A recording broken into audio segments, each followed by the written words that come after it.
Something powerful is already happening. Over 200 content creators sitting together, aligning, questioning. Deciding what Africa's digital future should actually look like. Because this isn't just about content anymore. It's about direction. Millions of followers and millions of eyes. Now moving with shared purpose. Stories are being shaped with intention. Narratives are being clarified. Agendas are being defined. Because when Africa speaks in fragments, It gets misunderstood.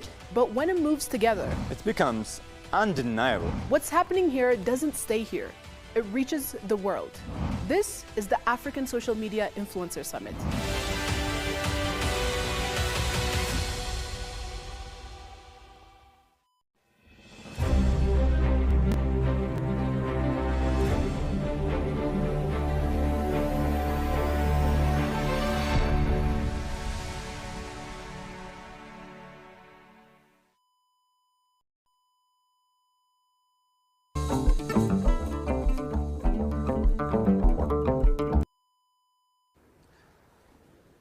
African Social Media Influencer Summit has just been conducted in the beautiful city of Addis Ababa. The summit was kicked off yesterday with influencers' visit of so many iconic places in the beautiful city of Addis Ababa, such as Ethiopian Artificial Intelligence Institute, Adwa Victory Memorial Museum, Addis Ababa International Convention Center, Sport Park, Arada Park, and many other iconic places in the diplomatic capital of the continent, Addis Ababa. So today the summit has continued, and the summit this morning was kicked off with the opening speech of organizers. As we know, the African Social Media Influencer Summit, ASMIS 2026, was organized by Pulse of Africa and AGA Tech Enterprise. Both organizations are Pan-African organizations aspiring to be the voice of Africa. And the manager of AGA Tech Enterprise, Gameda Olana, and CEO of Pulse of Africa, Saifa Darve, made powerful and insightful speech this morning, and we have been discussing on their speech, and we have been making some sort of analysis on their speech. And following their speech was a panel discussion held, and that panel discussion really focused on artificial intelligence and content creation. We'll continue this discussion later, and now let us take our audience to Adwa Victory Memorial Museum, where the second panel discussion is going to be conducted. Before we begin, I want to implore all of you guys to do something very, very important right now. I need everybody to get on their phones, go on YouTube, and subscribe to the POA English channel and the POA Arabic channel. Done? Done? Say A if it's done. This next panel is about a powerful idea, branding Africa. Who tells Africa's story and how is it told? There is a saying in Amharic I love very much.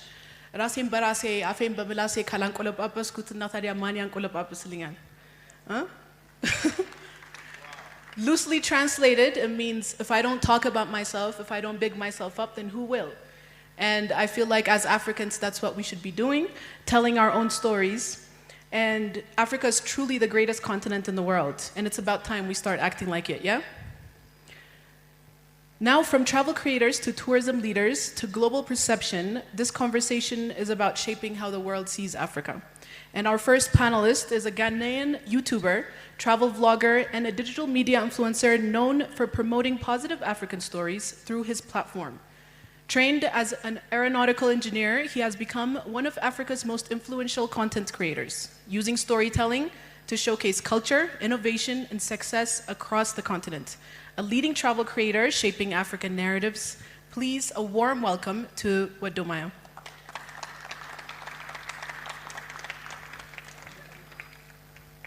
A warmer welcome. Thank you. Our next panelist is an Ethiopian tourism professional.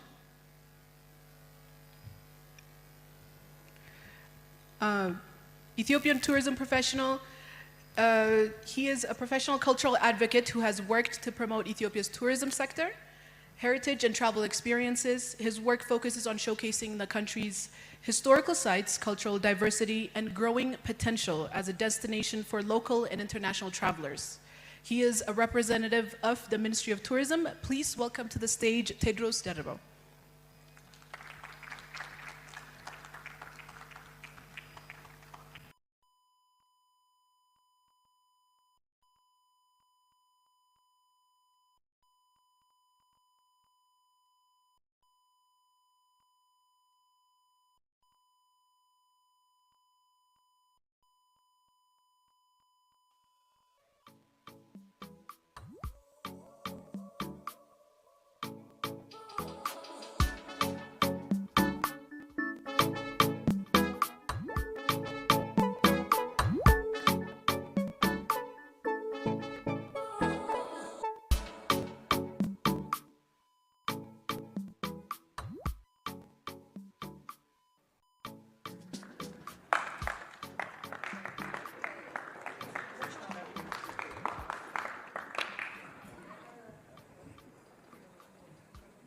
Thank you all for being here.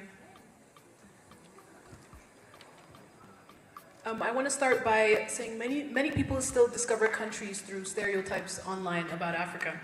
How can creators challenge those perceptions authentically?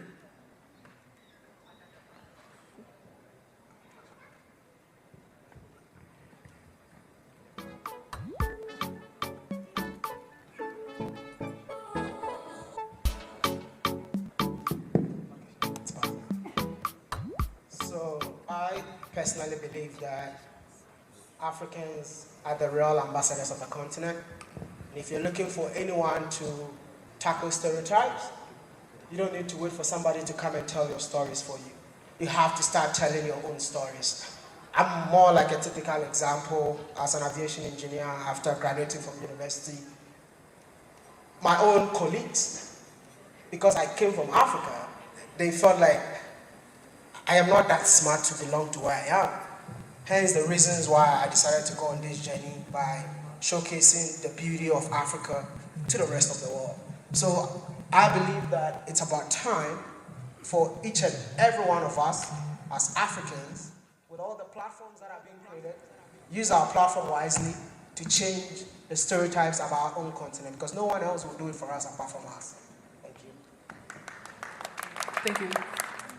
How do you think you're telling Africa's story differently through your content? I think for me, it was more like the authenticity for me. I just didn't want to be anyone else. I just wanted to be me because I was born and raised in the village. So I wanted to use the village way of telling stories, which I believe that carried a lot of impact because a lot of people were able to connect with me while creating the videos. I think when it comes to platforms, creating stories on different platforms also matters. But one platform that I felt like carried a lot of weight at that time when I was starting was YouTube. And I could just wake up any day, anytime, anywhere, just to tell a story. But the main focus is by telling a positive African story. You will never see any negative story about what I do. I mean, that doesn't mean that I don't encounter negativity whilst traveling. But I lived in China, and China is all about branding. I used to work for the Chinese government. So they show you what to post and what not to post. But when it comes to Africans, we take our negativity and tell you, hey, come for it. We give out our negativity. But because of what I learned when I was living in China, I decided that, hey, it's time to rebrand Africa in my own way. Hence the reason why, even if a tourism board ignores me, I'll still stay positive. People might think I've been paid by the country. I mean, we are in Ethiopia. Let me just give a quick story. I came to Ethiopia, I saw the transformation of Ethiopia, and no one was talking about it. And I'm like, why is transformation happening in Africa that we are not taking advantage by telling our own stories? So I started reaching out to all the government sectors, all of them. Sent proposals, everything. But guess what? I was completely ignored. What I did was, what I do is not about money, it's not about what you tell me to do, it's about the passion to tell positive stories. I came here by myself, that's why I met Gameda, that's why I met my current cameraman, And I sat down with them and I said, what the Prime Minister has done in this country, a lot of Africans need to learn from. So I'm going to use my platform, do my own thing. And guess what? After my videos, I saw a lot of people coming to repeat the same videos. And the saddest part of it all is that every government official page, including embassies, Ethiopian embassies across the globe, everybody shared the posts, the videos that I did. But why are you guys failing to believe in the visions of African creators? That is what I don't understand. We are the real voices of the continent, whether you like it or not. Like the host said, over 400 million people. If you start believing in us, believe me or not, we'll be powerful than the CNN or the BBC that you pay money to showcase your stories. Thank you.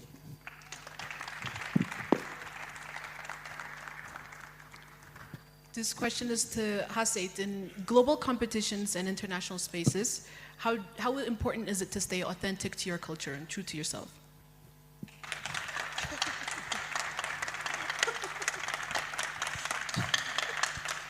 Thank you. So,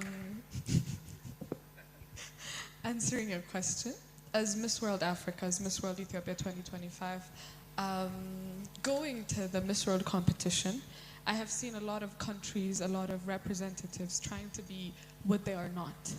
And I feel like when it comes to being African, us Africans are the one that compromise our values. As he said, we don't really support each other, and it's not even supporting each other. I have got the chance to travel across Africa, different countries, and I have seen that our old morals, our old folklores, our old traditions and cultures are presumed to be backward.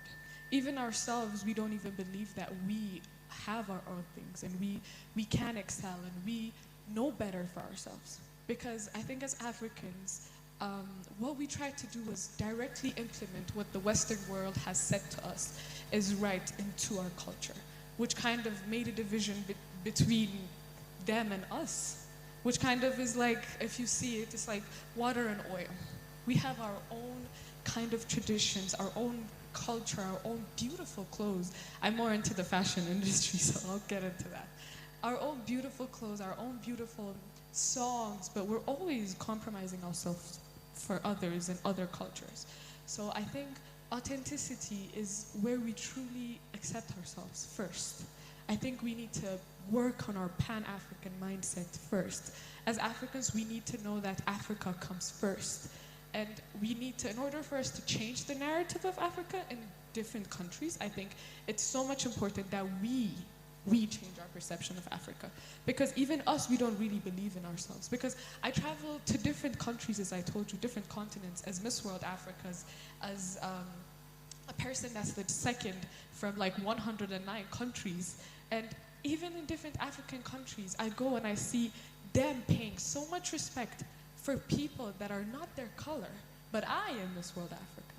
And it's so discouraging to see us worshiping the Western tradition and the Western world. So I feel like the first thing that we need to do is be true to ourselves, know that we are not only better, but we function when we are ourselves. Knowing what authenticity is what is going to make us authentic in the first place. Knowing ourselves and not really degrading our culture is what really is important. I'm sorry I talked. Thank you. You know, when we talk about branding in Africa, we're also talking about economic value because money talks, yeah? And recently in Ethiopia's tourism sector, we've seen growth. Why do you think Ethiopia is seeing growth now? And what factors do you think are the reason? Do you think there's a lot to do with digital creators also having something to do with Speed's global live stream?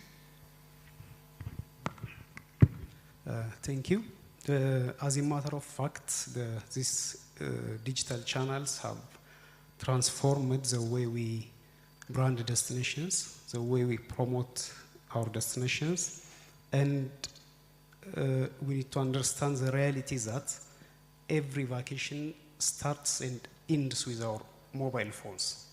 So any marketing strategy, any branding operation should respond to such realities. So Ethiopia is set to transform itself not only as a cultural destination, but a future-facing destination, trying to position itself in the global tourism market.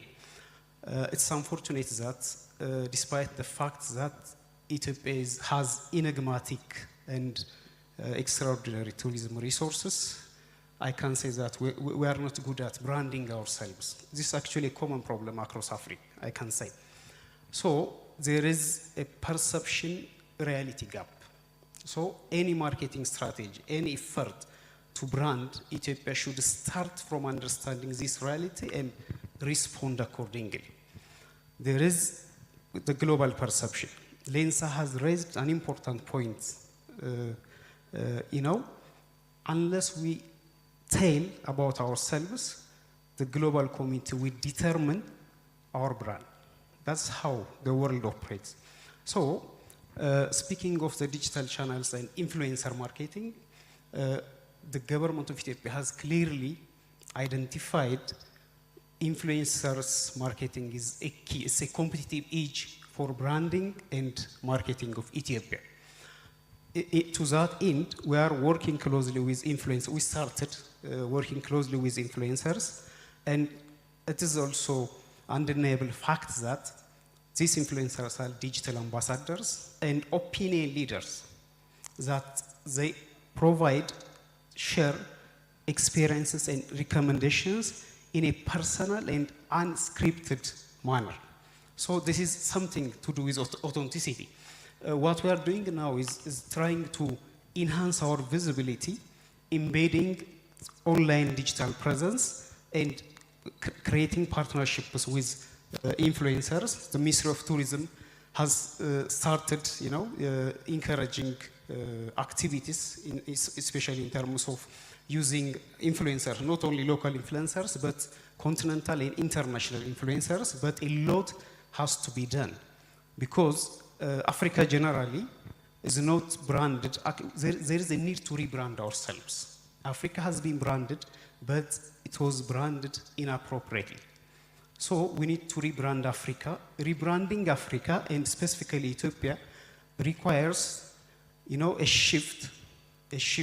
We need to start shifting global community's perception from a focus on war, poverty, and conflict to a narrative of growth, opportunities, and innovation. So Ethiopia has set in train a number of initiatives that would help the country to position itself not only as a competitive destination, but a sustainable destination where everyone has something to experience. That's how the Ministry of Tourism and Ethiopia in general is working with the influencers, the digital platforms. So do you think governments are collaborating enough with creators? This question is for both creators and government representatives alike. No, not yet. We're starting. There are some, especially partnerships between government and influencers is episodic, I can say. There are some countries which are striving to partner with, to build partnerships with influencers like Kenya, South Africa, and some other countries. And Ethiopia is on the right track. We're starting. We have seen encouraging results, especially because I can say a cabinet of ministers of all African countries may not influence people as my brother do. So this is how the global, the current reality is. So there is, it's not a choice. It's not a choice. For example, more than 60% of millennials book vacations through influencers. Due to the impact, the experience of influencers. So any marketing or branding operations should respond to such situations. If not, will not stay afloat in the market. So I don't think that governments are, properly, cooperating with influencers, but there are good, signals that this partnership would grow into much broader initiatives. What about for creators? Do you guys feel like governments are working with you enough, collaborating? And if not, in what way would you like to collaborate? I think, first of all, African governments don't believe in African creators. They don't believe in the values that African creators hold. I have been to 39 different African countries, and I'll say 99% of them don't even understand what you're doing in the first place. And I think we are living in a digital world, so it's about time for government officials to employ people that deserves to be in the right places, not based on political appointment. Because I feel like if you have a tourism minister, the tourism minister should be enthusiastic about tourism. You sit down with a tourism minister and she can't even understand what you're saying. Which I believe that has been a major problem for African creators. I mean, there are a lot of African creators in the room. I don't know if there's anyone that your government has support. Maybe you can stand up and wave your hands like.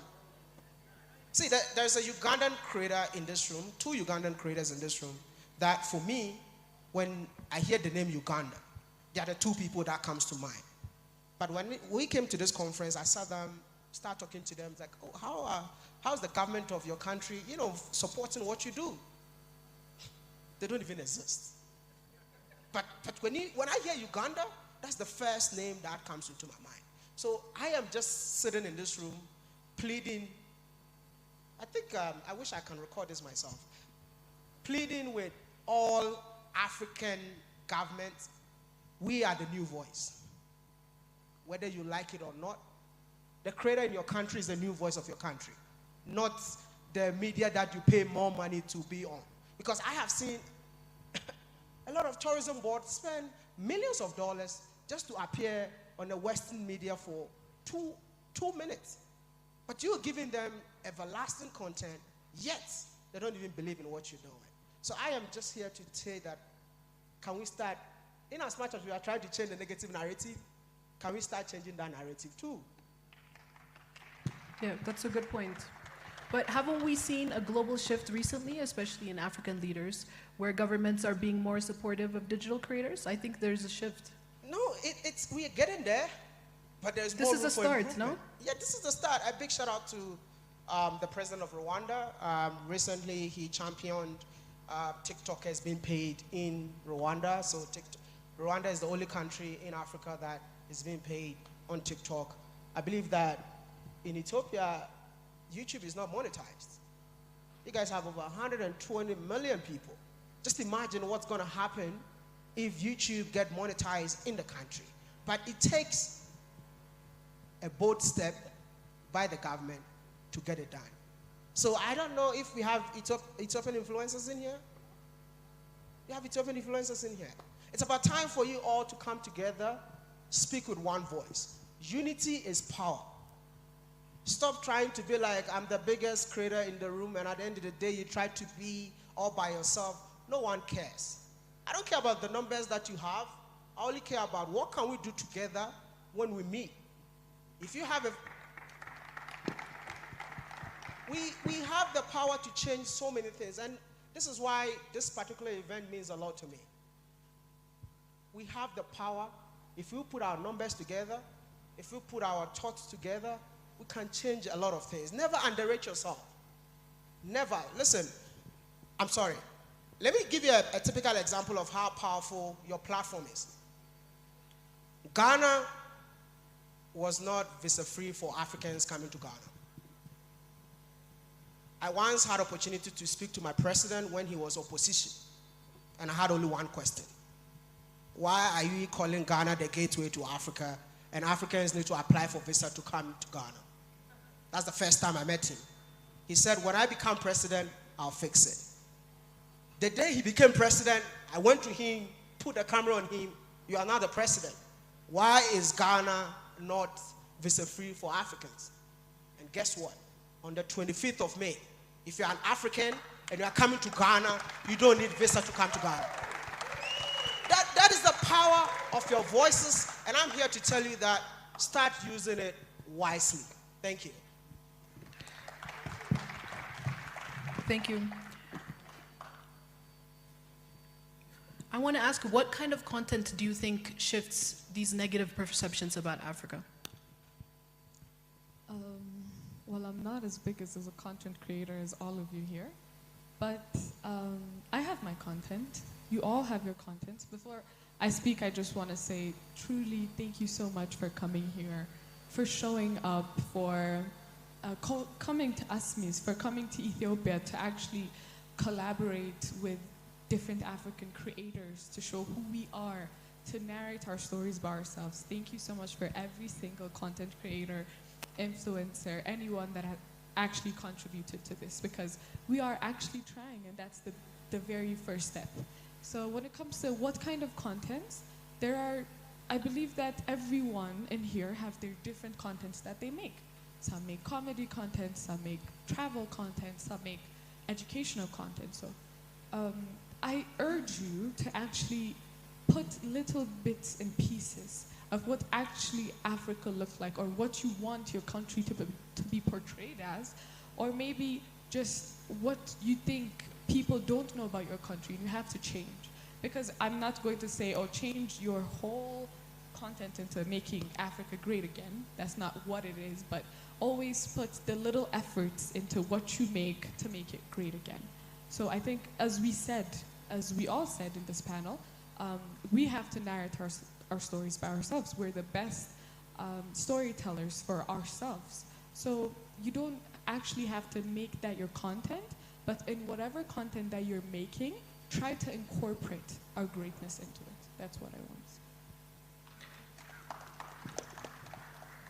What challenges do you face when you're showcasing Africa, usually on your content? Wow. I don't think I will finish the challenges if I start, but I'll just give you a brief. Sure. You might be arrested trying to showcase the city of Africa to the rest of Africans, because Africans believe that if you really want to showcase Africa, you need to go see the animals. Yeah, you need to go to the safaris. That means you are showcasing Africa. But some of us, our content were more of showcasing the beauty of cities. I have been arrested for doing that. I've been deported from a country for doing that. I was mobbed by being called a terrorist for just showcasing the beauty of Africa. Ethiopia, I was harassed when I came here, creating the videos that almost every official was sharing, to the extent that at some point, my camera guy is there, you can see him. Hey, say hello, man. He's Ethiopian, by the way. Please give him a big shout out, man, a big shout out. At some point, we have to call the mayor. The moment we get arrested, he has to call the mayor to come and retrieve me. This is the challenges, and also the borders. I've been slapped at the border for just trying to cross from one country to another. Visa restrictions for Africans. That's why I am very, very active when it comes to borderless Africa. I just can't stop talking about challenges, but I'm just saying that all these challenges enable you to tell the stories better, because life without challenges is definitely boring. Thank you.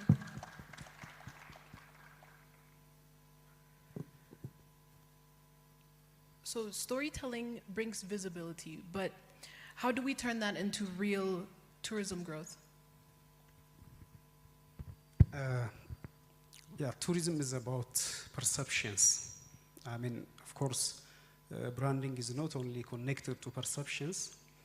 It should be something that should be experienced, but perception matters. So any branding and positioning activities, are targeted to change the perceptions positively. So stories, when especially in the digital platforms, stories spark interest and drive bookings. It's practical. I mean, this is proven that in many countries, they achieved high competitiveness and high yield tourism markets based on the authentic stories created and shared to people. On one hand, it's accessibility. The overall reach is quite significant. On the other, you may have a number of traditional media or traditional advertising mechanisms, but they couldn't be as effective as this influencers marketing activities. So storytelling, inspires people. Storytelling, especially in a way that it's done in authentic manner, would enable people to book, to select the destinations, to go, to be inspired to visit and experience. So from researching, discovery, to experiencing and sharing their experiences could all, impact the overall tourist activities. And when tourists, the volume of tourists increase, that has a direct impact on tourism receipts. But this is not always the case, because there are countries that host a great number of tourists, but get smaller amount of money. Ethiopia, as a strategy, what we are pursuing is targeting high yield markets. So storytelling has direct impact on the travelers' decision making and the overall perception of a destination's identity. Do you think Africa is undermarketed or misrepresented? Both. I feel like from what we have said, it is very clear that Africa is undermarketed and very misrepresented.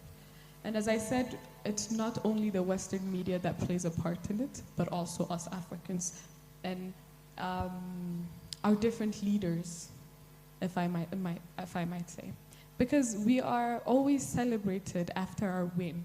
We're not supported to the process of us growing, if that makes sense. And the youth, I think, they have been saying, the other panelists, when they were being questioned, there need to be a policy of influencers and different social media or content creators, someone that is in this industry, to actually market their countries. As he have said, it is such a struggle to actually do what he does, and he is celebrated after he does it. So we need to share the struggles together. We need to, it's not only about marketing, it's also about fixing our understanding about the marketing situation, our understanding between ourselves in order for us to grow. Do you have anything to add? I would definitely agree with her. Africa, I don't know who said that. Somebody said Africa is the greatest continent. I said it. We should all say it, actually. We should say that more. Like I was clapping for you. So can we all say, like, Africa is the greatest continent in the entire world?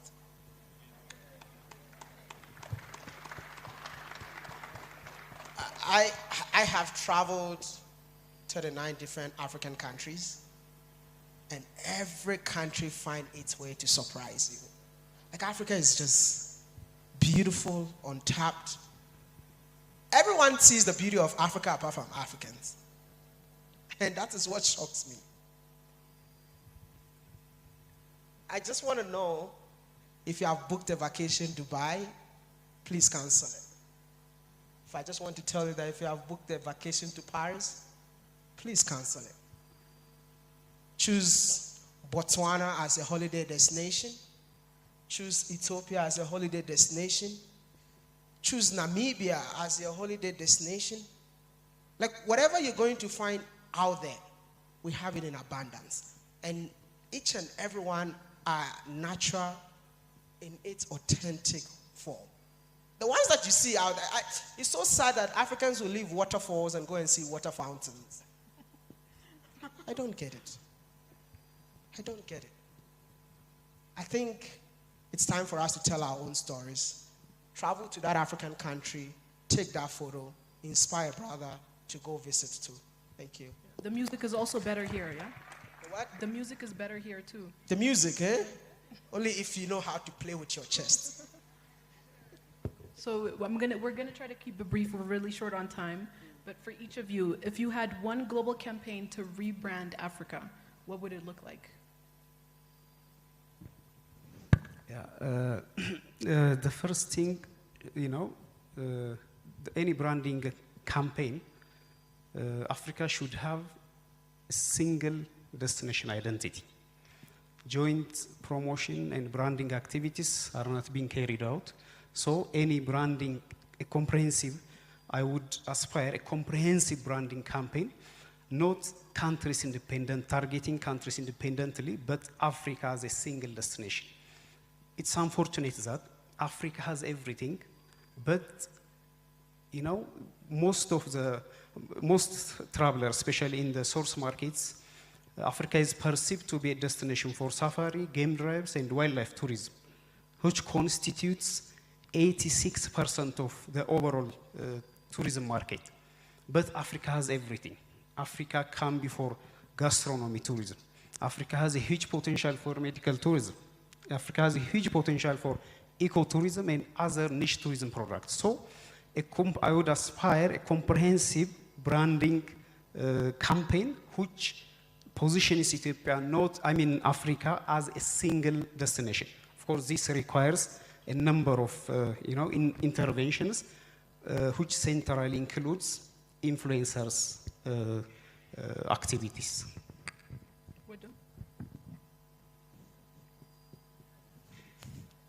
That was such a good answer. I was just digesting that because that is very true. Whenever I travel to different countries, people often tell me they have visited Tanzania, Kenya, South Africa, and the things they know about the country is the safari. I have also got the opportunity to go and see the safari, but we are more than that. We have more to show with our culture as in just clothes, fashion, the people, so many things that you'd be surprised of that Africa has, but we haven't been able to tell.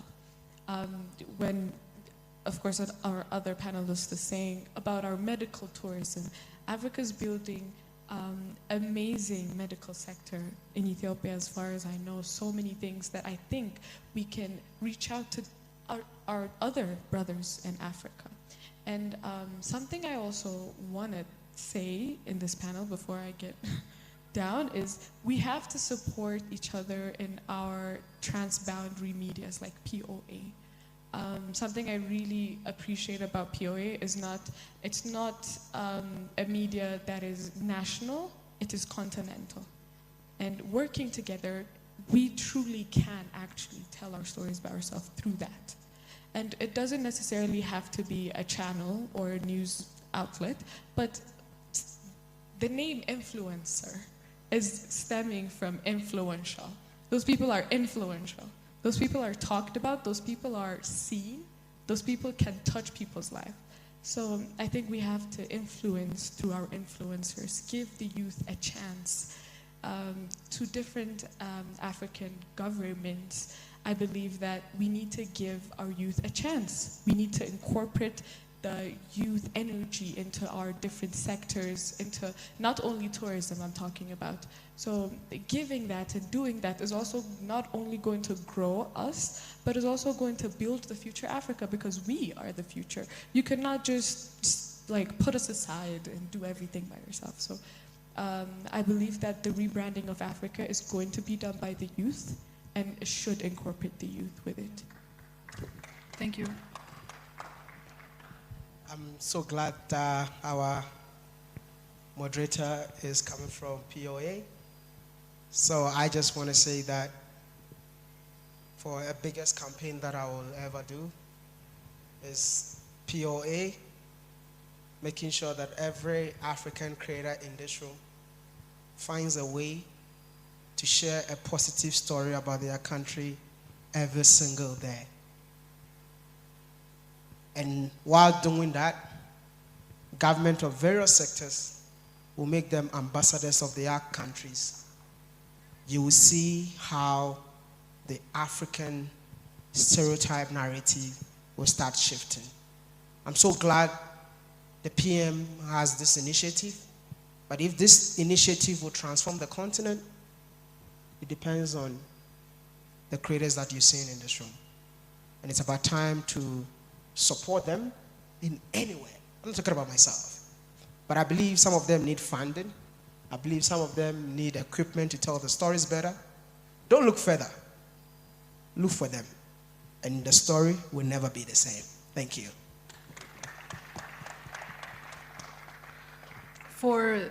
We're finishing now for the final question. I want you all to leave us with just a message. In one sentence, Africa should be known for. In one sentence, Africa should be known for. To me, Africa is a fruit of all seasons. Every traveler can find something to experience, which is authentic and soulful. So Africa is a fruit of all seasons where an assortment of different tourism products are stored. The fruit of a nation. Just one simple message. Africa should be borderless. Should Thank be you. what? Borderless. Borderless. I mean, it's time for us to move from one country to another. So a borderless Africa will be a game changer for the continent. Thank you. I believe Africa should be known for her children that are fighting for her. And I believe that we as Ethiopians, as Africans, should fight for, everything is not given, and we have to earn what has been said about us. We have to earn the change. And I believe Africa should be known for children. Africa should be known for the fight that she is doing. Africa should be known for her youth that are trying to build a better Africa for themselves and for the other generation coming. Thank you, Hasid. What a time to be alive and what a time to be an African, huh? Before I give a farewell to the panelists, I want to invite anyone who, 2 or 3 questions, yeah, immediately. Could we give a mic?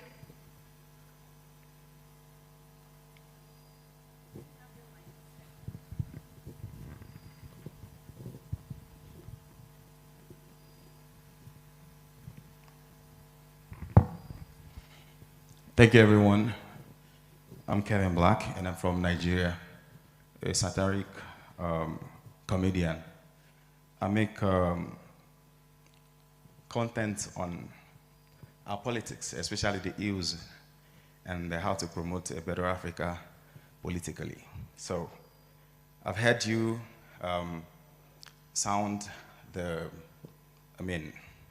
spoken a lot about how we can promote Africa, how our content should push who we are, right? So, but some of us, sometimes out of what we see in our society, see the need to address a certain social or societal ill. And you cannot just be positive when you are talking about your country, especially there's something you want to address. You can't always be positive. So I don't know if this is going to be, I would want you to make a remark on that, right? Based on how much you've traveled. Anyways, this is the first time I'm traveling out of Nigeria. Not because I couldn't, I was always, in that fight that I want to go to Europe and all of that. But when I started making money and got influential, my priority changed. I wanted to remain and make more impact than run away. So I rebranded my content from just family content to political satire. And it gained so much trends that even my government wanted to give me INF Youth Ambassador like a few days ago, and I rejected it because I didn't want to be part of people who bring in bad governance. And I had restrictions. They told me they are conditioned to what I have to say and what I must not say. And I've been standing with my people And this is not just out of that I want to go viral. You know, it came from the fact that there are tears in the street. Millions of Africans. You see how beautiful this place is. There are people in the rural area who do not have access to water. And what we see in the picture on the biggest screen is a fine city where there are people who are not cared for. And then I took it upon myself that we can only die once, right? I'm sorry, I have to sit down to finish because I wasn't feeling too well like 2 days ago. So, how do you criticize your government? Criticize some of the ills, like my popular slogan is, let's see the edit. And when you go through my page, you will understand. Last week, I showed a content about xenophobia in South Africa, and then I got so many threats in my DM that I had to cancel. But you cannot just look at what is going on in South Africa and don't want to talk about it if you are true to yourself that you want a change in your place. How can you balance criticizing the government to help your people and also selling your people in a good light? And I'm going to be honest, when I came here, I never knew a place like this existed in Africa, although I see videos a lot, pictures, even learned how to dance, their chest dance and all of that. You know, I see, but coming here proved it more. And the last content I did with Gladys, she came to Nigeria. I'm yet to release it. I tried to promote we using our own fabrics. Africans would want to buy Gucci because it's sold thousands of dollars.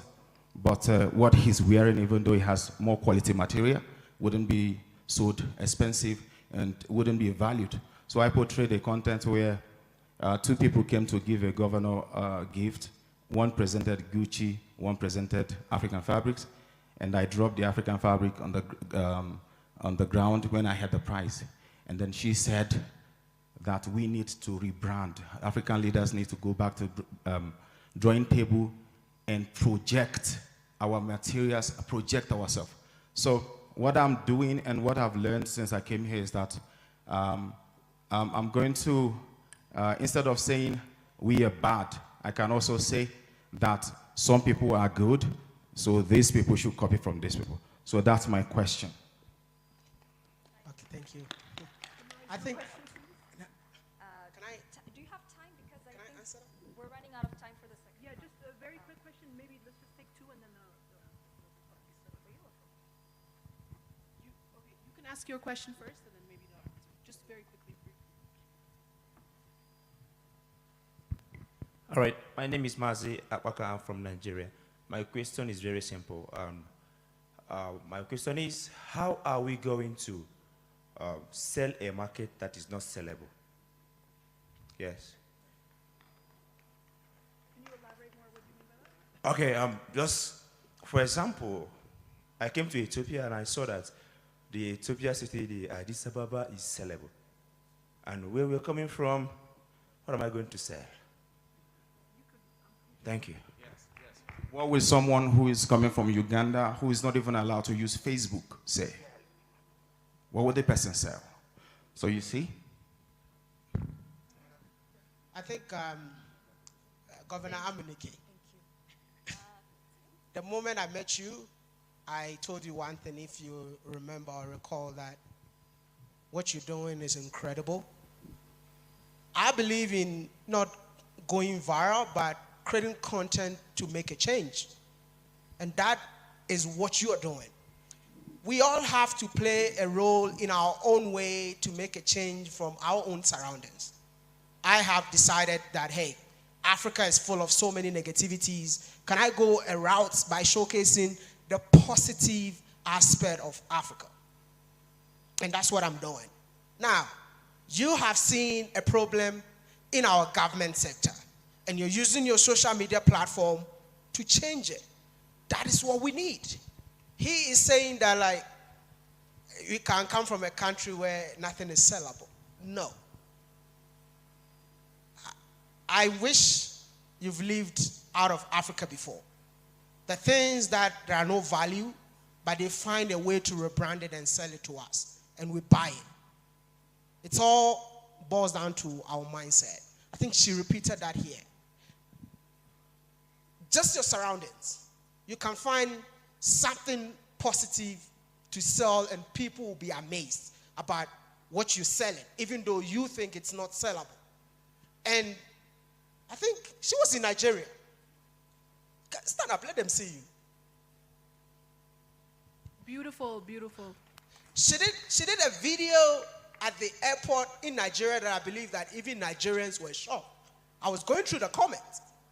She arrived at the airport and realized that, oh, things have changed. The last time that I came, there were so many things happening. But this time around, a lot of things have changed. She talked about it, and now I believed it because it's coming from her. So these are the things that I'm just saying, like, as a creator, look around you. I'm not saying we should be negative throughout. There are so many positives on our continent for us to talk about. And we need more people that create content that has something to do with our minds. Africans need to start changing the way they think, and it all depends on us. She looks so beautiful, rocking Ethiopian outfit. I'm rocking it. She's rocking it. Why can't you rock it too? Bro, I'm in UK. Are you not rocking it? It is what it is. It starts from each and every one of us. And I believe that after this summit, we will all go home to our various countries to represent our various countries in a positive way. Thank you. I just want to say very quickly. Before you wrap up, we have one question from that side. There's a but make it 30 seconds from the middle side. Make it so short. We haven't heard from the middle row, so we'd like to quickly hear what you have to say. Thank you for the chance. My name is Mohammed Ismail. I'm known as Hamoudi. I'm a proud African and Ethiopian, so I'm one of Ethiopia's representatives in here. First of all, I want to say welcome to the African content creators, because literally this is Africa right now. We're seeing everywhere, different people, different culture, and it's so beautiful. We're proud to have you here. I want to say thank you for what have been said in the discussion, and to our Ministry of Tourism. As an Ethiopian, I want to say, as Mr. said, we don't have to focus on the numbers, rather on the influence and the potential we have. Myself, I'm a multilingual content creator. I speak 4 languages, plus I'm learning my 5th. Now, just because my number is not in millions, it does not mean I cannot influence. I am one of the main influencers for the Ethiopians who come from Saudi. I was in Saudi Arabia, I brought the culture here, but I am showing people in Saudi that we have a beautiful country. Just like that, we need the potential and the help of our Ministry of Tourism so that we can show the real Africa. To me, my question is, how are you planning to work with us youngsters and also the adults? And my last question, in short, you all seen the famous American streamer. He came all the way to Africa and made a stream tour, right? We don't need people to come from another continent to show us our continent, right? It's like, really, it's like a guest coming to your house and helping your mom clean the room. Like, it doesn't make sense. You have to clean your own house, show your own neighborhood, show your own people by yourself using your language, your culture. We welcome guests to our country, but we need to show our own culture ourselves. So we should work together in here, and thank you so much for this opportunity, and welcome to everyone. Welcome to Ethiopia. Thank you.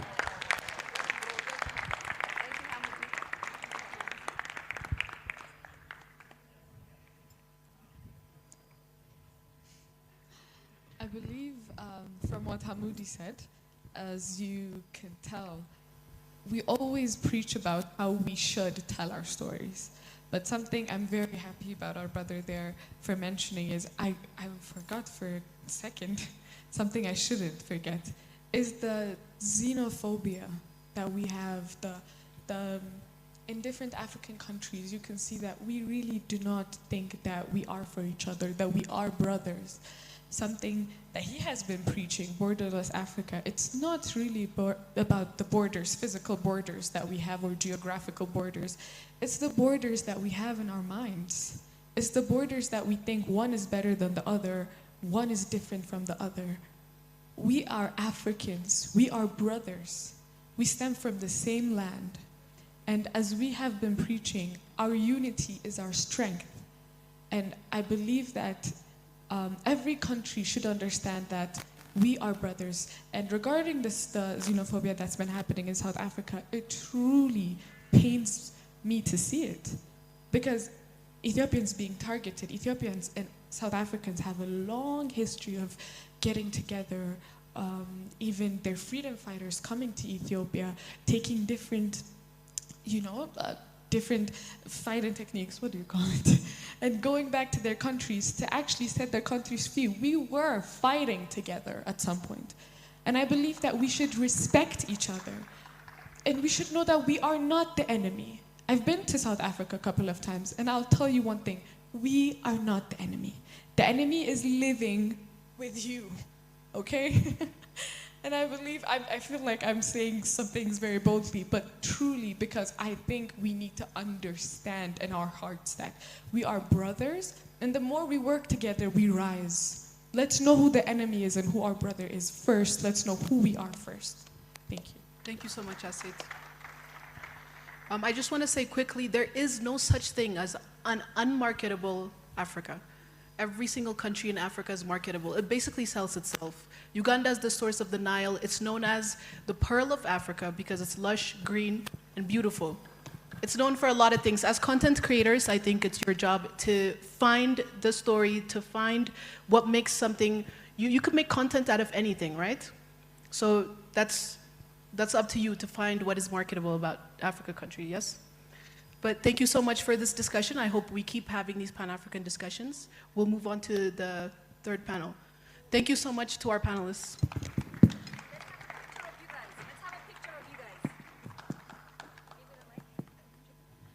Thank you. Would like to have a picture. You as well. There's no running away from photos. You always do that.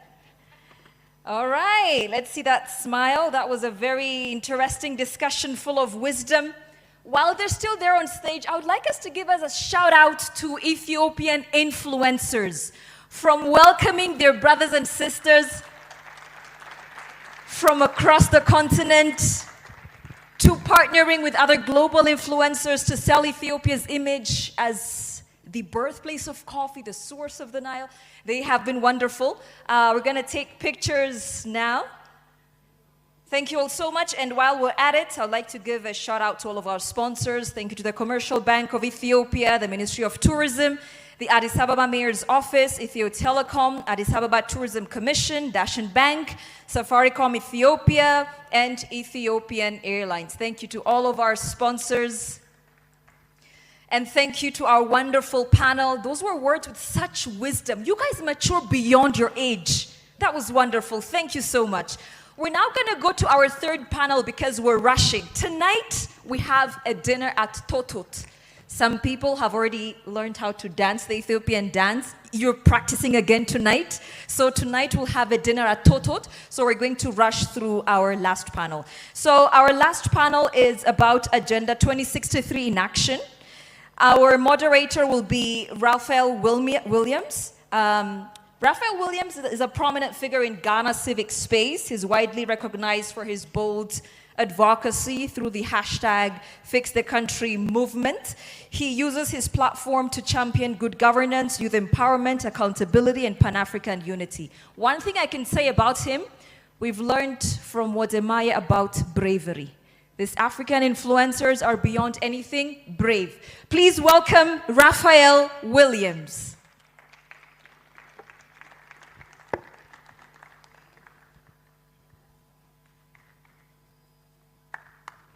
Welcome, Raphael. How do you welcome Raphael?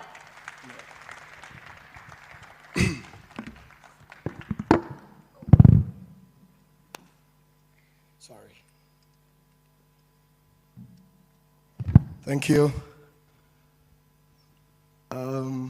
Before I start, as an advocate and a Pan-Africanist, I need to really heat the place up because it looks like the place is so down right now. After we ate, everywhere is so down. And as an activist, I always chant with energy. And in Ghana, we say something, cho boy, then we respond, yay. So I will go by saying, Africa, cho boy, cho boy, yay, yay. Thank you so much. Our Miss Africa made mention of xenophobic attacks happening in South Africa.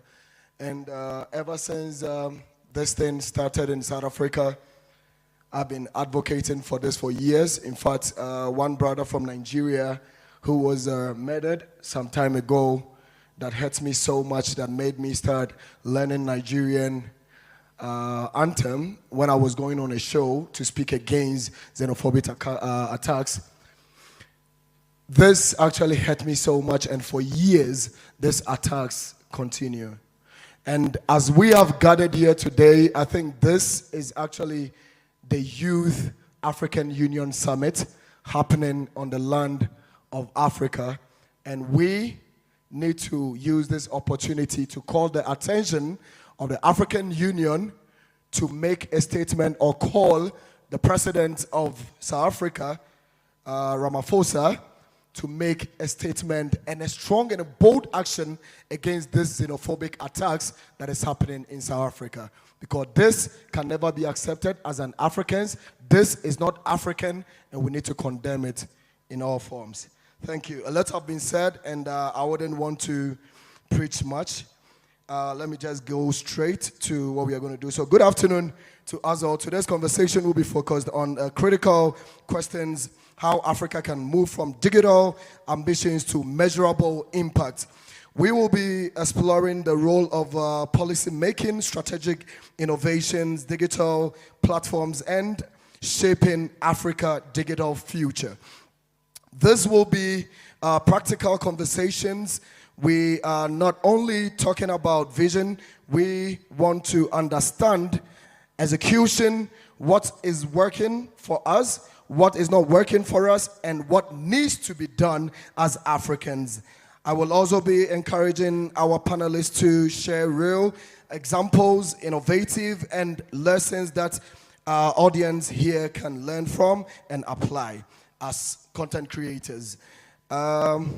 We will begin with our first segment, focusing on the policy and government leadership, which I always stand for. So, one of the greatest challenges of Africa is that we have numerous of languages, and it becomes very difficult sometimes even mentioning your own fellow African brother's name. So I beg your indulgence if I make mistakes in mentioning the names, because it is very difficult for me. We'll be inviting our brother Ashagri G. Abdil, who is an Ethiopian international human rights lawyer, strategic advisor, and an author specialized in conflict analyst and governance. He is recognized for his work on the intersection of law, collective memory, and national building in Africa, practically within Ethiopia. Let's welcome our comrade and brother. Come on. Is that how we... Man, if you're not an activist, you didn't know the role of lawyers, man. Come on. Show love. Thank you and welcome. Let's again welcome, we always need our women with us. Miss Bothri Kabeboni Benyendi, who is the Director of Strategic Planning and Delivery at the African Union Commission, where she coordinates Agenda 2063 within over 15 years of senior management experience. Her career includes leadership roles such as CEO of the Botswana National Olympics Committee and Executive Director at the Botswana Investment and Trade Center. She holds a master's and Masters in Strategic Management and is currently pursuing a doctorate in Transformational Leadership. Our next panelist will be Barricade Darambi, or Daramba? Dereba. Thank you so much for the correction. Is a deputy permanent representative of Ethiopian to the African Union. Previously, he served as Deputy Director General of the Institution of Foreign Affairs. He holds MSc in Politics and Conflict Resolution, Politics and Conflict Right and Justice from SOAS School of Oriental and African Students, University of London. Welcome, my brother. We hope that this conversation will be so impactful. This is going to be practical to, usher in all the conversations we've had, the AI, the impact of marketing and how to influence, our continent and sell our market. This is going to be policies and strategies that is going to actually help us move from where we are to where we want to be. Thank you. Thank you so much for joining us. We hope that this conversation becomes more practical. First, let's focus on, thank you so much for the conversation we've had earlier and the impactful impact you all have made in Africa so far. What is the vision we hold for Africa in the 2063 agenda? Anybody can take that. So thank you very much. As introduced, I am responsible for the coordination of Agenda 2063 in the African Union. And I was pained in one of the previous sessions that was interrogating whether Africa has a strategy or not. Africa has a strategy. It's a 50-year strategy that we call the African Blueprint.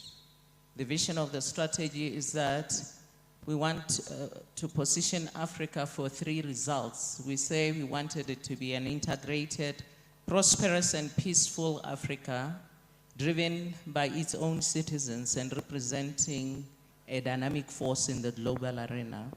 So all the previous panels were speaking to that reality.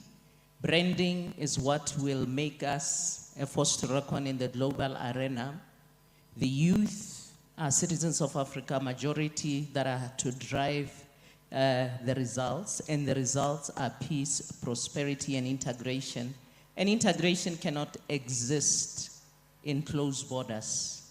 So the vision is there, the strategy is there, the intentions are there, defined in what we call Agenda 2063, 7 aspirations in the second 10 years, 7 moonshots. They have already been agreed by our heads of states. We are no longer looking for political will. We are talking about political commitment that have to be executed.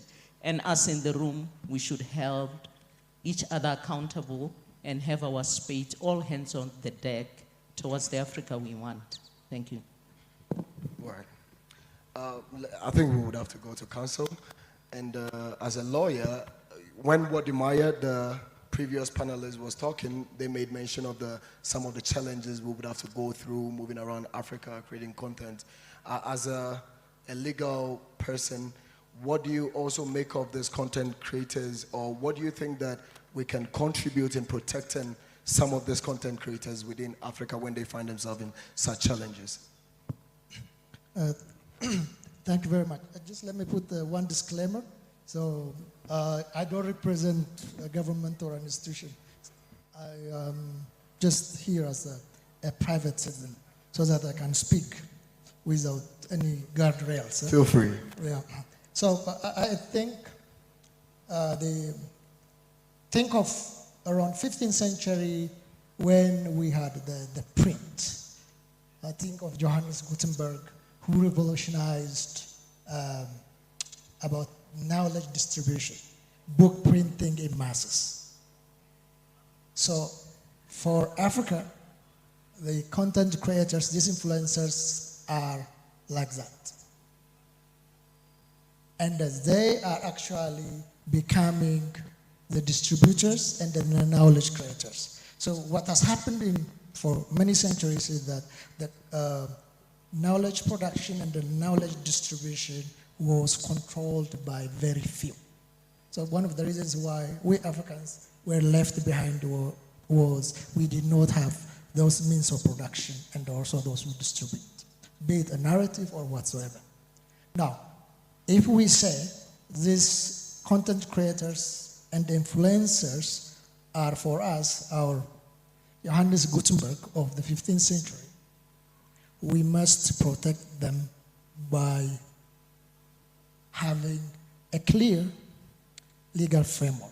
So most of the time, the problem we have is countries, we have 54 countries, and so we have different legal systems. Countries have their own laws. Of course, at the end of the day, we believe in one Africa. We want to have access up to most of your countries. And I'm only proud of those countries. In a sense that as an African, I was treated with respect. But I have also a responsibility in a sense that I have to know the laws, how to navigate borders. How do I need a visa? Do I need a yellow fever vaccine? There are many moving factors that we, especially the influencers, have to also know the dig. Having said that, we must have, of course, with the freedom of expression, you can't have content creators. I have a friend who said, if you don't have a Facebook account, how can you sell your stories? So one of the pillars in the Agenda 2063 is having order, good governance, and the things like that. So we answer these kind of questions within a larger framework. There are strategic issues that would support us to address these issues, whether it is border or other materials. I know Wodimaya was in Ethiopia a couple of times, and the story he did, I shuttled between different countries, and my neighbor happened to be a Ghanaian. And before me watching that video, he saw the video and shared it with me. Hey, my friend, your country is doing these kind of things. What are you doing here? So these content creators reaching across the globe. So we have to treat them as treasures. I'm going to use again an economist, George Atiye, who said, this African generation are the Chita generation, not the hippo generation. So we must make sure that our laws are up to date, and they protect them and they respond to their issues. But Bakanso, you know, as a digital creator and an advocate as well, sometimes you step on toes. We call it necessary disobedience in advocating. Sometimes there are some of these laws you might not even know or be aware of it. And how do we get access to some of you legal people? Because there is a distance between us and you people, you know, and I use you people in the context where we can really get access to legal representatives, and the chargings of it become so huge. So I think there is this collaboration that we need to all have together, and also you advocating in representing us in some of these flaws when we break them. Yeah, you are. That's true. We always, I know lawyers are inaccessible, and they are also very expensive.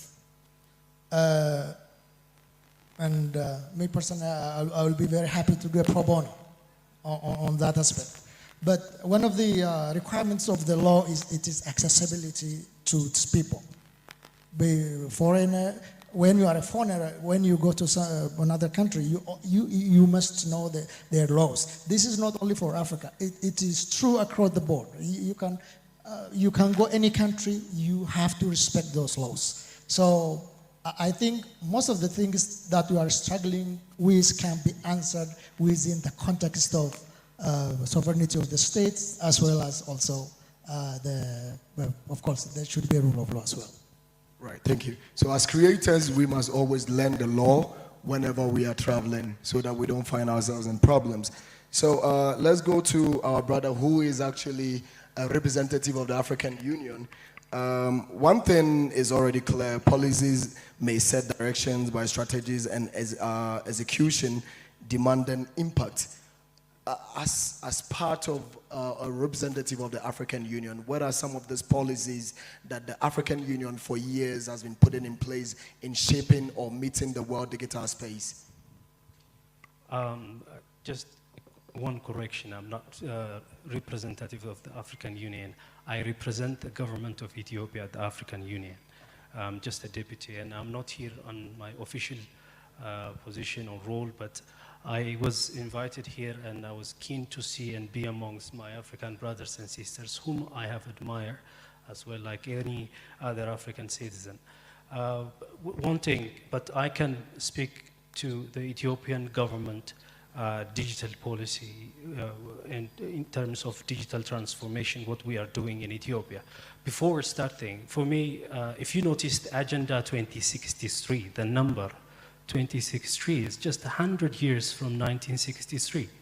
It was a year where the Organization of the African Unity was founded here in Addis Ababa, where our forefathers and leaders from the free African countries came together to establish our organization. And it was during its 15th Golden Jubilee anniversary that African leaders examine the paths that they take and come up with a new aspiration as to where they want to go, and they call it Agenda 2063.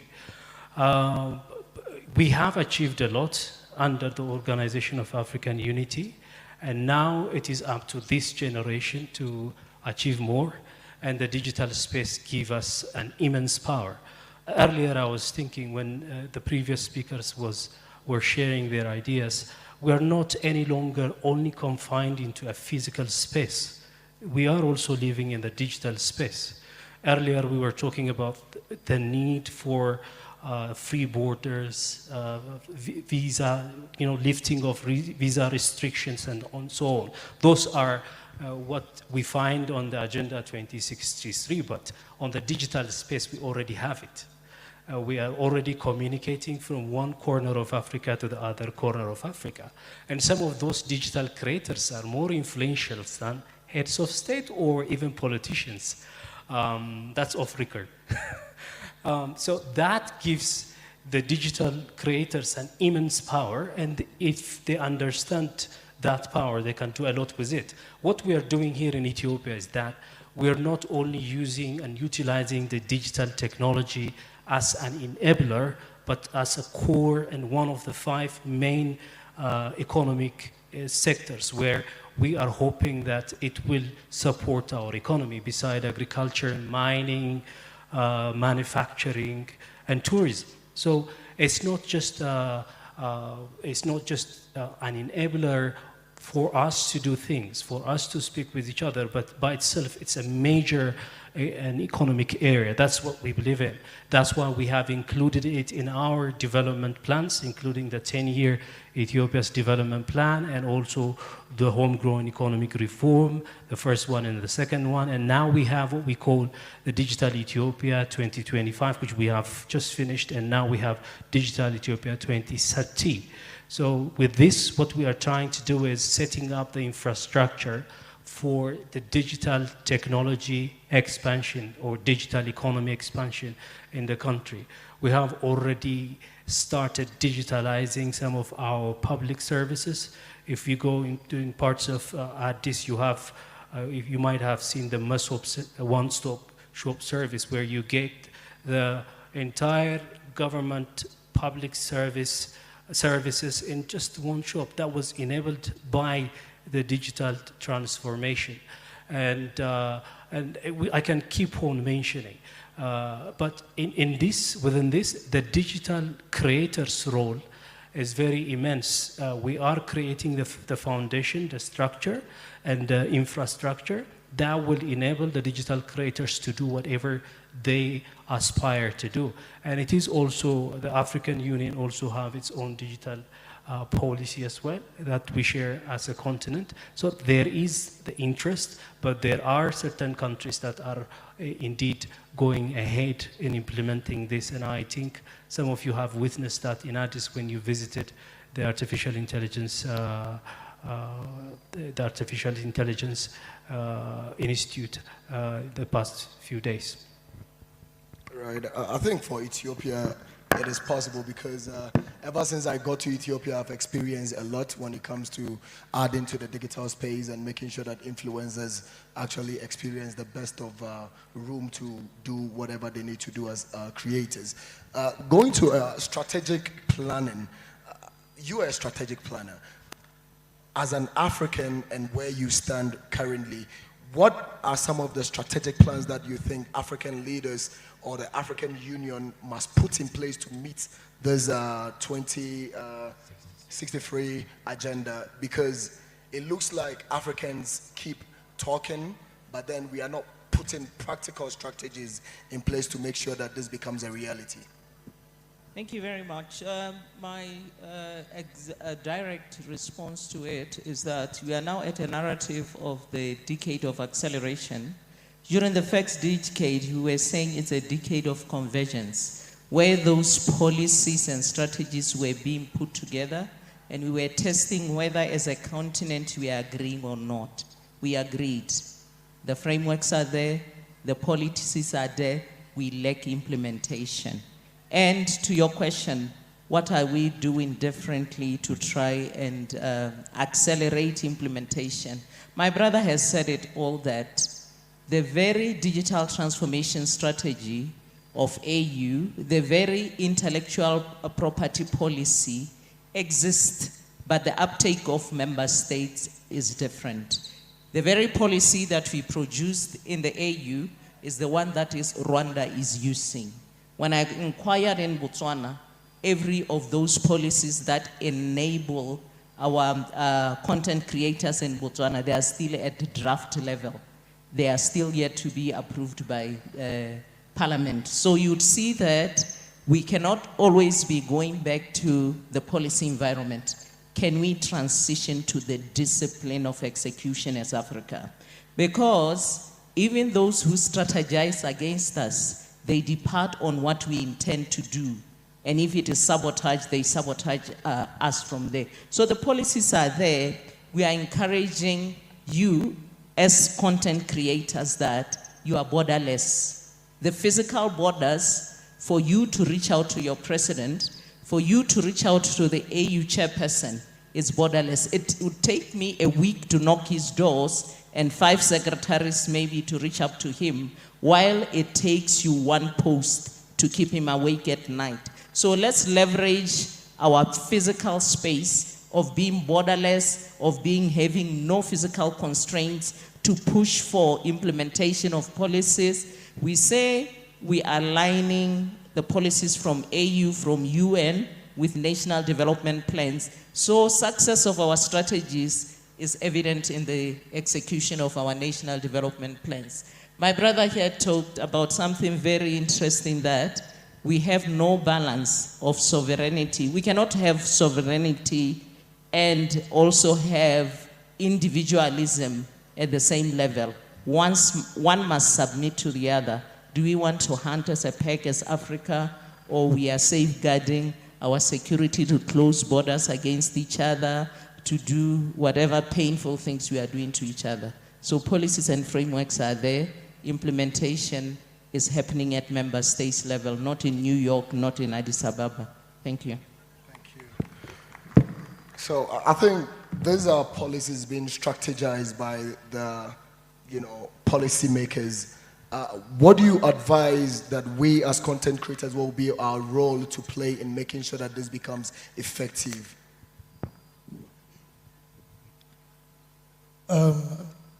So the Agenda 2063, the 50 years strategic framework or the Africa we want can be accelerated or delayed based on how states are implementing those dreams or those blueprints at the end of the day.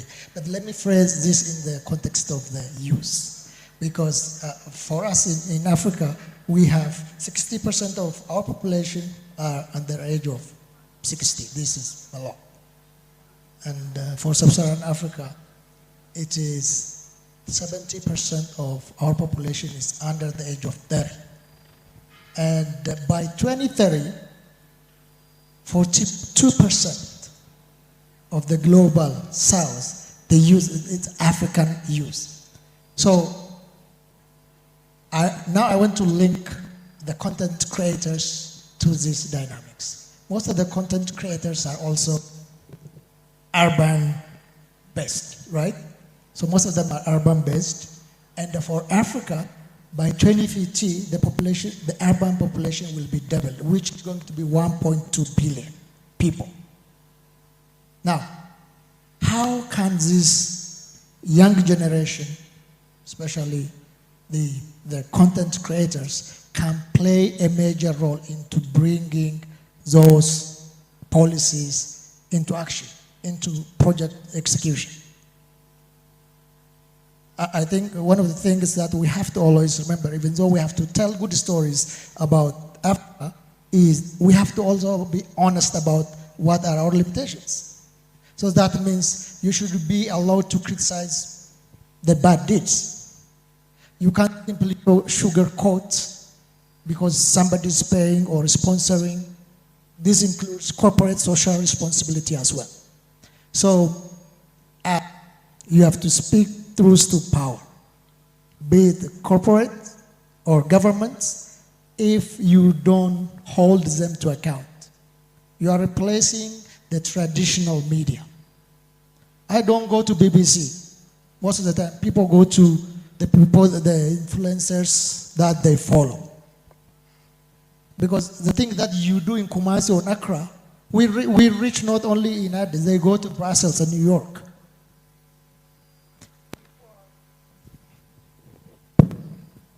Other countries are framing their policy based on the sentiment that they see. They see the comments under the video that you are creating.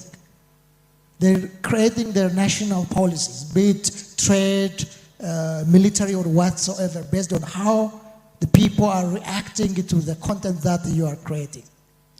So it is not only like, you are not simply saying just stories for fun. You are actually shaping the national policies, the continental policies. So for African countries, and it is institutions, including the African Union, embracing the power of influencers, working with them, listening to them, there is no any other alternative. And you also have to understand this power. You can create damage, or you are part of a success story, be holding power to account, or also appraising or creating a good image when there is a good image about it. So to make this more practical for us as content creators and as a young person in government, how do we assess some of these government officials? Because it is very difficult for sometimes some of these creators to even get access to get the right information to send it across. Just like you said, we can either disseminate good information that will build or bad information that can collapse. So how do we get access to, send the right information out there to help also contribute into the Agenda 63?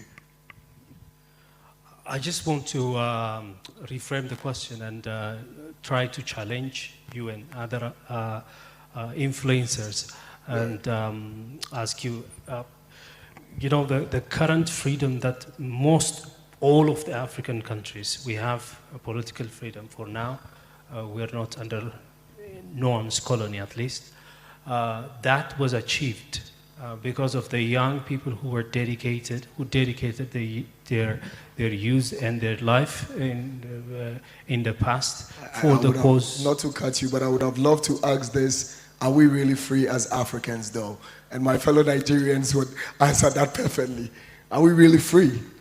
I don't think that as young people we enjoy the best of Africa. I think I felt it when I said that. I might have been triggering another debate, but my point is that the current African influencers or influencers in many African countries should need to understand their ability and capacity to influence change in the continent. The way the previous freedom fighters did in the guerrilla fight, they can now do it in the digital space by creating awareness and moving people and influencing government. So I don't think the power lies with the government or the power lies somewhere, but the power lies with our digital gadgets and ourselves. So we have to believe in our capacity to influence change, and with that we can bring a lot of things. I am saying this mainly in the context of the Agenda 2063, which is to see an integrated and prosperous and peaceful Africa.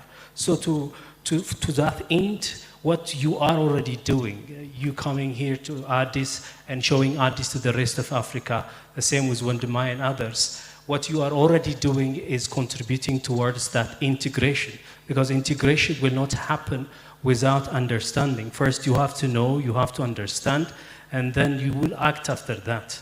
But now, when you are in the dark, when you don't know about each other, when you don't know about the rest of your fellow Africans, countries' potential, you are not going to be motivated to go and visit them. So it is with knowledge, with understanding that integration starts. So for me, even now, we can start with that by promoting Africa the way we are doing, by promoting African countries to each other the way we are already doing. Intensifying this will contribute to the integrated Africa we aspire to see. I really have objections to that, because integrating Africa is not done by creators alone. When we met here, in fact, regardless of wherever we're coming from, I always say I'm an African, but I live in Ghana, right? But is it the reality? And like I said earlier and introduced, that we must make this conversation more practical. What is it that is stopping us as a continent? I call it country most of the time. We can have that space if leadership are not really integrating themselves. How do I move freely to Burkina right now as an influencer? How do I move to Mali? Recently, there was some insurgent in Mali that was killing a lot of people, which I think that if African Union is really not putting words together and only talking about strategies and have a practical, realistic solutions to some of these problems that would affect us positively as content creators, this can never be done. I think Doug have something to say with that. So this is a very tricky question. So I'm also partly a historian. So the place where you are, the stories you saw outside, I was the chief narrative creator for this museum. And I had the opportunity to meet some of your presidents, some of your football players. So the discussion about having one Africa is not new. You remember the Monrovia and the Casablanca group, how it starts and how we have come to this space. So integration requires a deliberate, conscious process whereby you understand each other's culture, language, legal system. Of course, we want one Africa, not only in terms of going from one country to another country without a passport. We need the movement of people, service, and the goods. That is our dream, and it requires steps. I personally believe that as a continent, you say Africa is a country that is good on the positive aspect, but also if you remember, if you go to Western countries, they will tell you, if you speak, for example, let's say I'm Amharic, do you speak African? Oh, did you go to Africa? For them, Africa is just one village, everybody is living in a hut. Do you guys have a cell phone in your country? So I'm not creating this. This happened to me. So as a continent, we have come way, and we always need a push factor as well. And we consider these new generations as push factors. That's why I borrowed economist George Atiyah's word. This is a cheetah generation that can, be an accelerator to take Africa to the next step, not only in terms of free movement of people, free movement of goods or services. We actually want to see the Africa we want, the Agenda 2063, in terms of governance, in terms of economy, knowledge production. That can only happen by taking different steps, conscious decisions. So one of the things that you are good at is narrative power. So many people mention why someone is creating your narrative. What Africa is all about, I watched a couple of short clips. You see, even among ourselves, we share.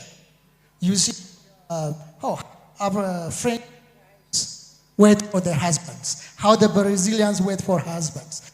So a lot of romantic pictures. Then they say, how the African wives wait for their husband. Then they have the machete in the way for a husband. We laugh at this kind of stories, but there is a sinister goal behind these videos.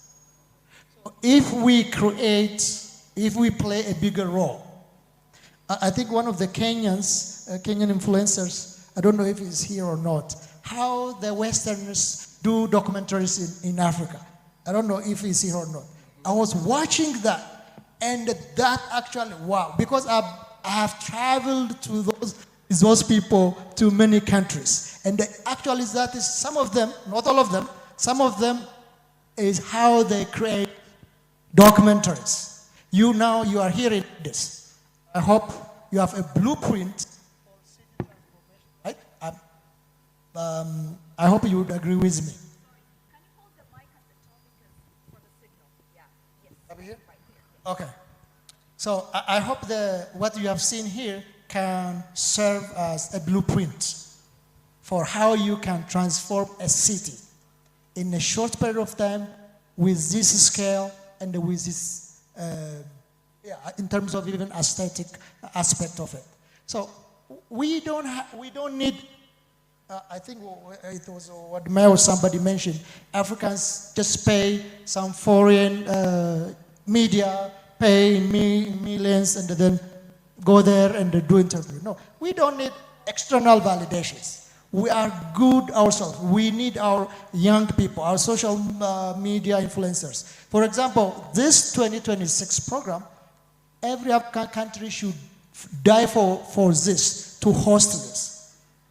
The people who organize this should not really struggle, should not suffer to put this together. It looks beautiful here now. I know one of the organizers really struggled. I even personally went on my way to make some calls.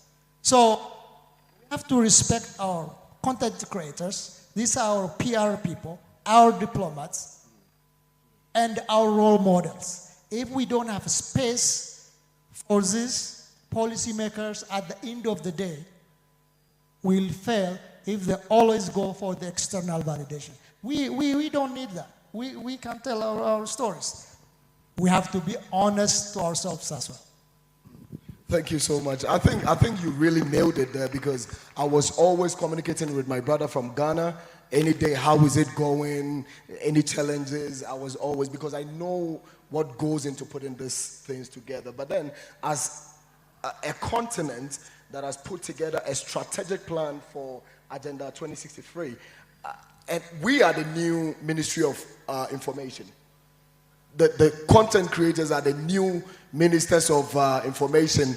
If you're part of it, let me get a clap from us. Yeah. And you see, one of the greatest challenges for me, I've been arrested in Ethiopia, and I had to call my brother Gameda when I was doing content in Howlett, not knowing there was some security officers following me. I didn't know them because they were in Mufti, and they were like, "What are you recording? Camera." And I have to give the phone to Gameda. I call him on the phone, then he spoke with them, and later they have to leave me. All government officials have security. Do we also have any security strategic plan for these young ministers of information as part of the agenda we are trying to project? Because whether we like it or not, some of us are going to be there. My first time in visiting Ethiopia was not about coming to see Ethiopia as a tourist. This year, I said to myself that I am actually going to travel around Africa to bring out the good things some governments are doing better.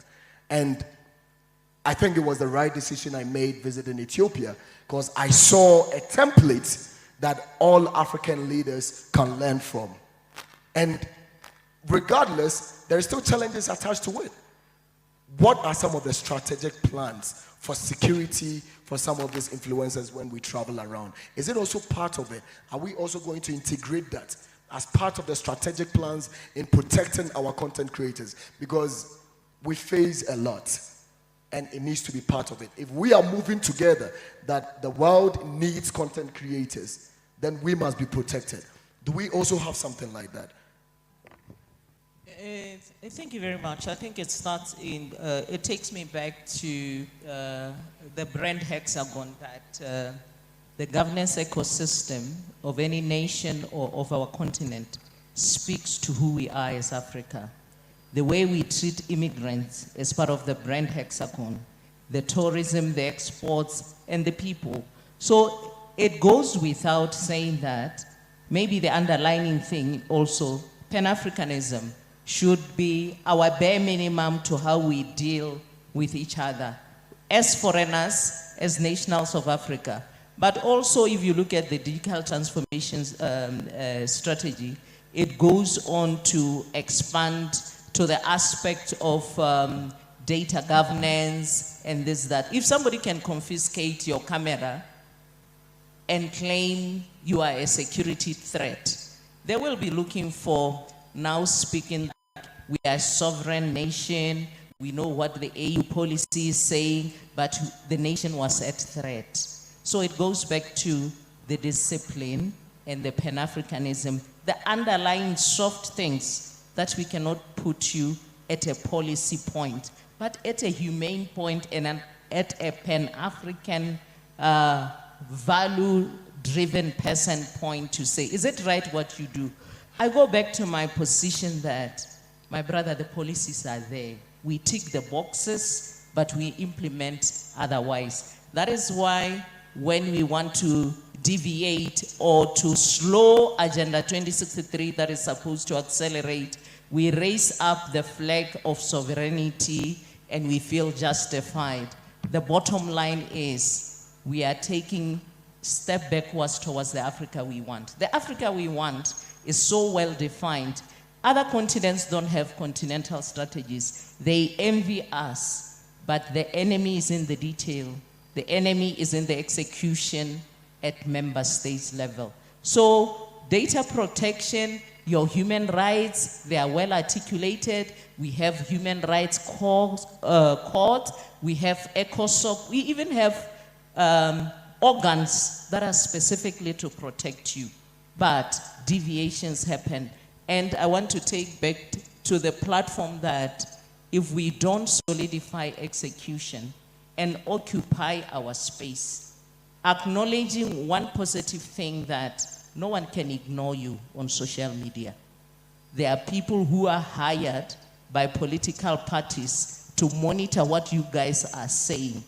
And political parties build manifestos departing on what you are saying, because what you are saying matters. So I want to go back to what he said. Magnify your voices, don't underestimate it. You are borderless, and you could be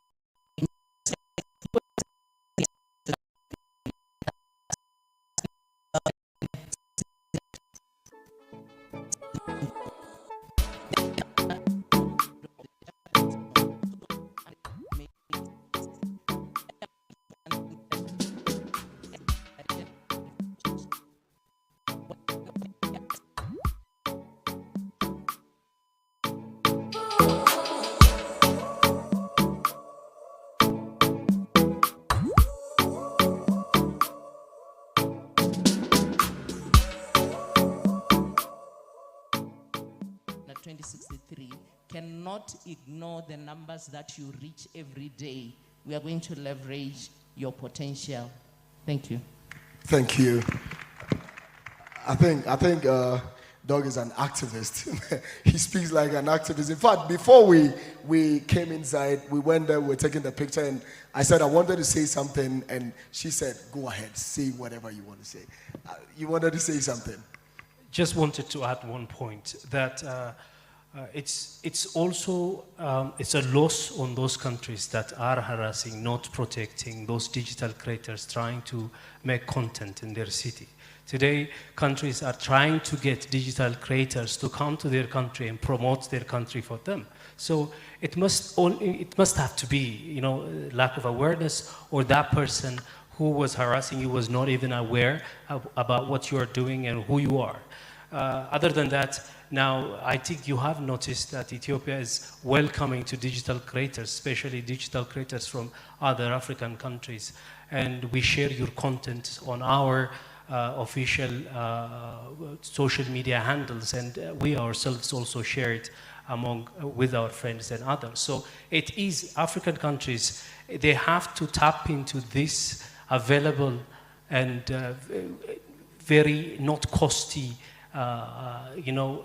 means of promoting their own country and selling themselves to the rest of the world. That's what I wanted to add. Well,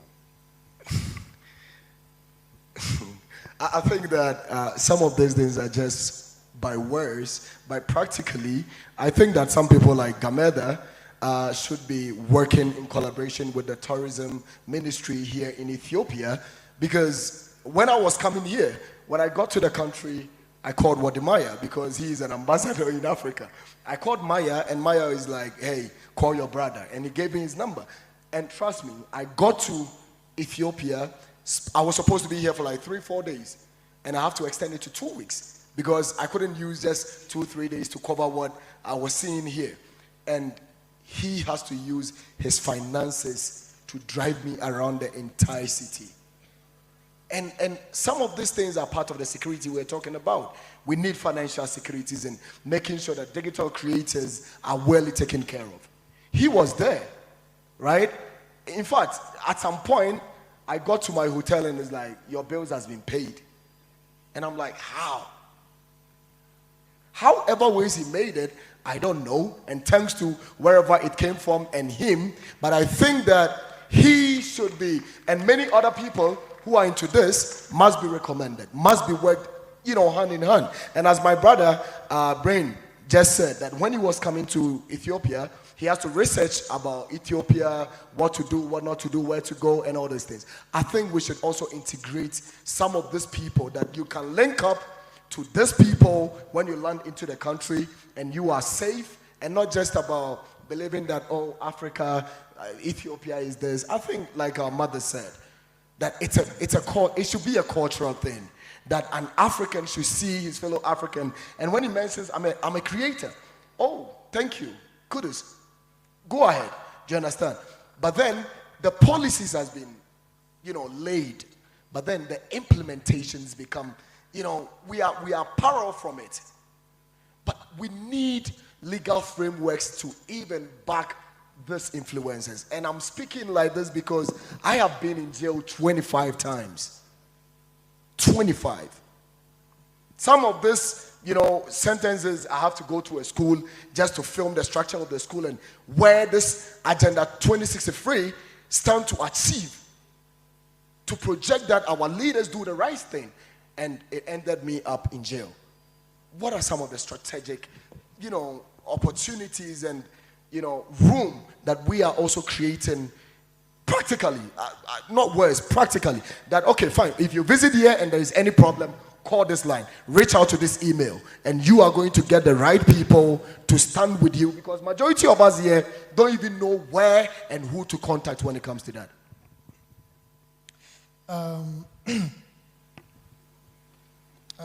Let me say, the nature of your work assumes some level of risk. Just that's the nature of your work. I'm not saying that it should assume, but that is the there is a risk in there. The Because price to pay. as I said, you are speaking truth to power. And the power like child. So you might go back and again get arrested for 26, 27. That might happen. But as a framework, as African, our primary objective should be institutional capacity. The government can have a policy that says, okay, don't interfere, don't harass people, don't take their camera. But how much of it is institutionalized all the way down? Sometimes there is one police, he might say, hey, don't record. You might say, oh, the government of Ethiopia is saying don't record. No, that's not the government of the position. That is probably the individual. This could be the case in other countries as well. So that's one. For example, you say, oh, when I went to go to Ethiopia, I had to Google what to do. So Google gives you some narratives. Who really shaped those narratives? You know who shaped those narratives. They tell you, don't go outside this, don't do this, you're going to risk. Those narratives are shaped by others. So that is, they give you out what they took in. And what they took in is the narratives that is designed to make sure that you get scared to go to your African, another country. So what the mayor said, cancel to Dubai, cancel to Paris. But the Google is saying that, oh, you go to Paris, that is better. Because you still Google. So we have to make sure that we also know the information flow, who is shaping it. The other point is, you mentioned about financial security. Our governments must see our creators, our startups. They must support them. They must invest them. You are our information minister, you said, our communicators, our peers, our diplomats. So the payment that you might get from the content that you create might not be enough even for sustenance. So that's why we must have a mechanism whereby we support these critical institutions, startups, so that they can sustain. If not, you know what will happen? Okay, someone might say, okay, I'm going to pay you $2 million, you're going to do this content. Some people might have the character and say, no, I don't take your money, I'm going to work hard and struggle. Others, you know what, I'm going to take this $2 million and I'm going to make you control my content. So it is also for our advantage to make sure that our governments find a mechanism to support us without attaching any strings to that support.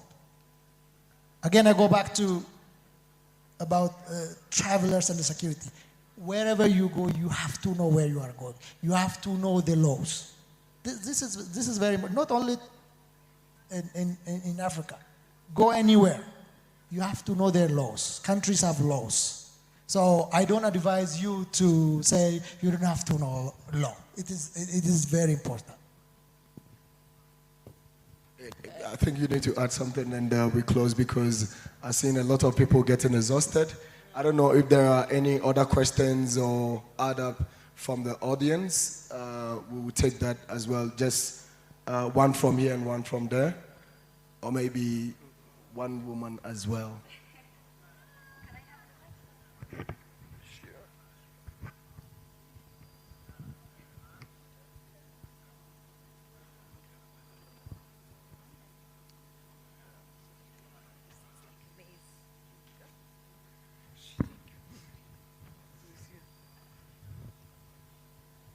Thank you, everyone. I'm glad to have you here, all African continent peoples from around Africa. We are so glad to see you here. I just have to say something for the representative of AU. I don't know if that's the real position, but yeah, this is my chance, so I have to use it. So when I was a kid growing up around African Union here in Addis Ababa, I used to watch leaders, diplomats, and important people walk through the halls. I never imagined that one day I would have also entered in those rooms. Not as a politician, but as a young creative photographer and videographer. One day I got the opportunity to get into the African Union Fashion Week. I was in there. There was a meeting. As a photographer, I had a chance to go there, but at that moment, I had a chance to connect, to speak, and maybe to even to change my future. But I stayed quiet. I let that opportunity pass. Today, I believe this is my second chance. As a children, we all have dreams. Some people are living inside their dreams already, and some of are still waiting for the door to open. My dream has always been bigger than myself.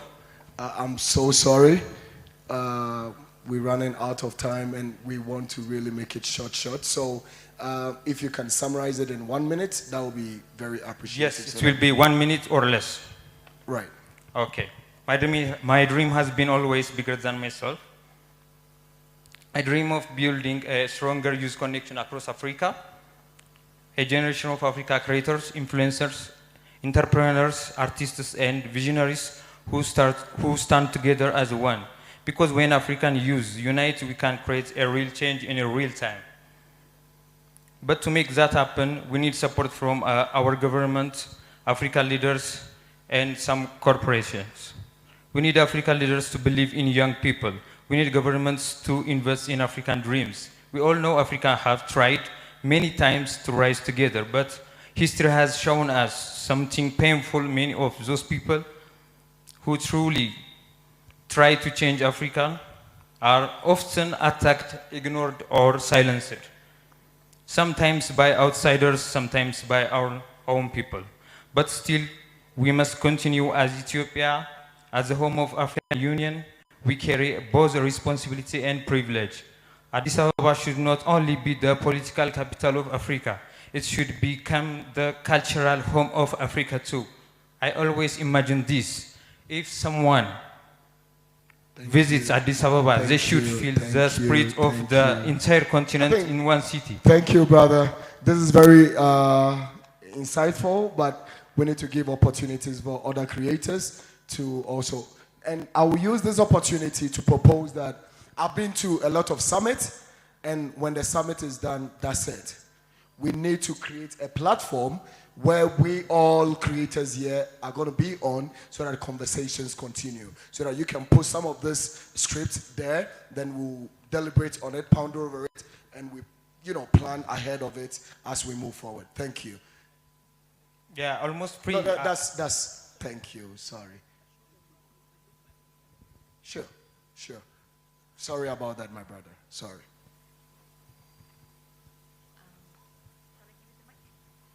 Yeah. Thank you, Very Ralph. short and precise. Thank you, Ralph. It would have been very painful if I hadn't asked these questions in front of the leaders from government representatives in AU and private sector. So my name is Dagmai.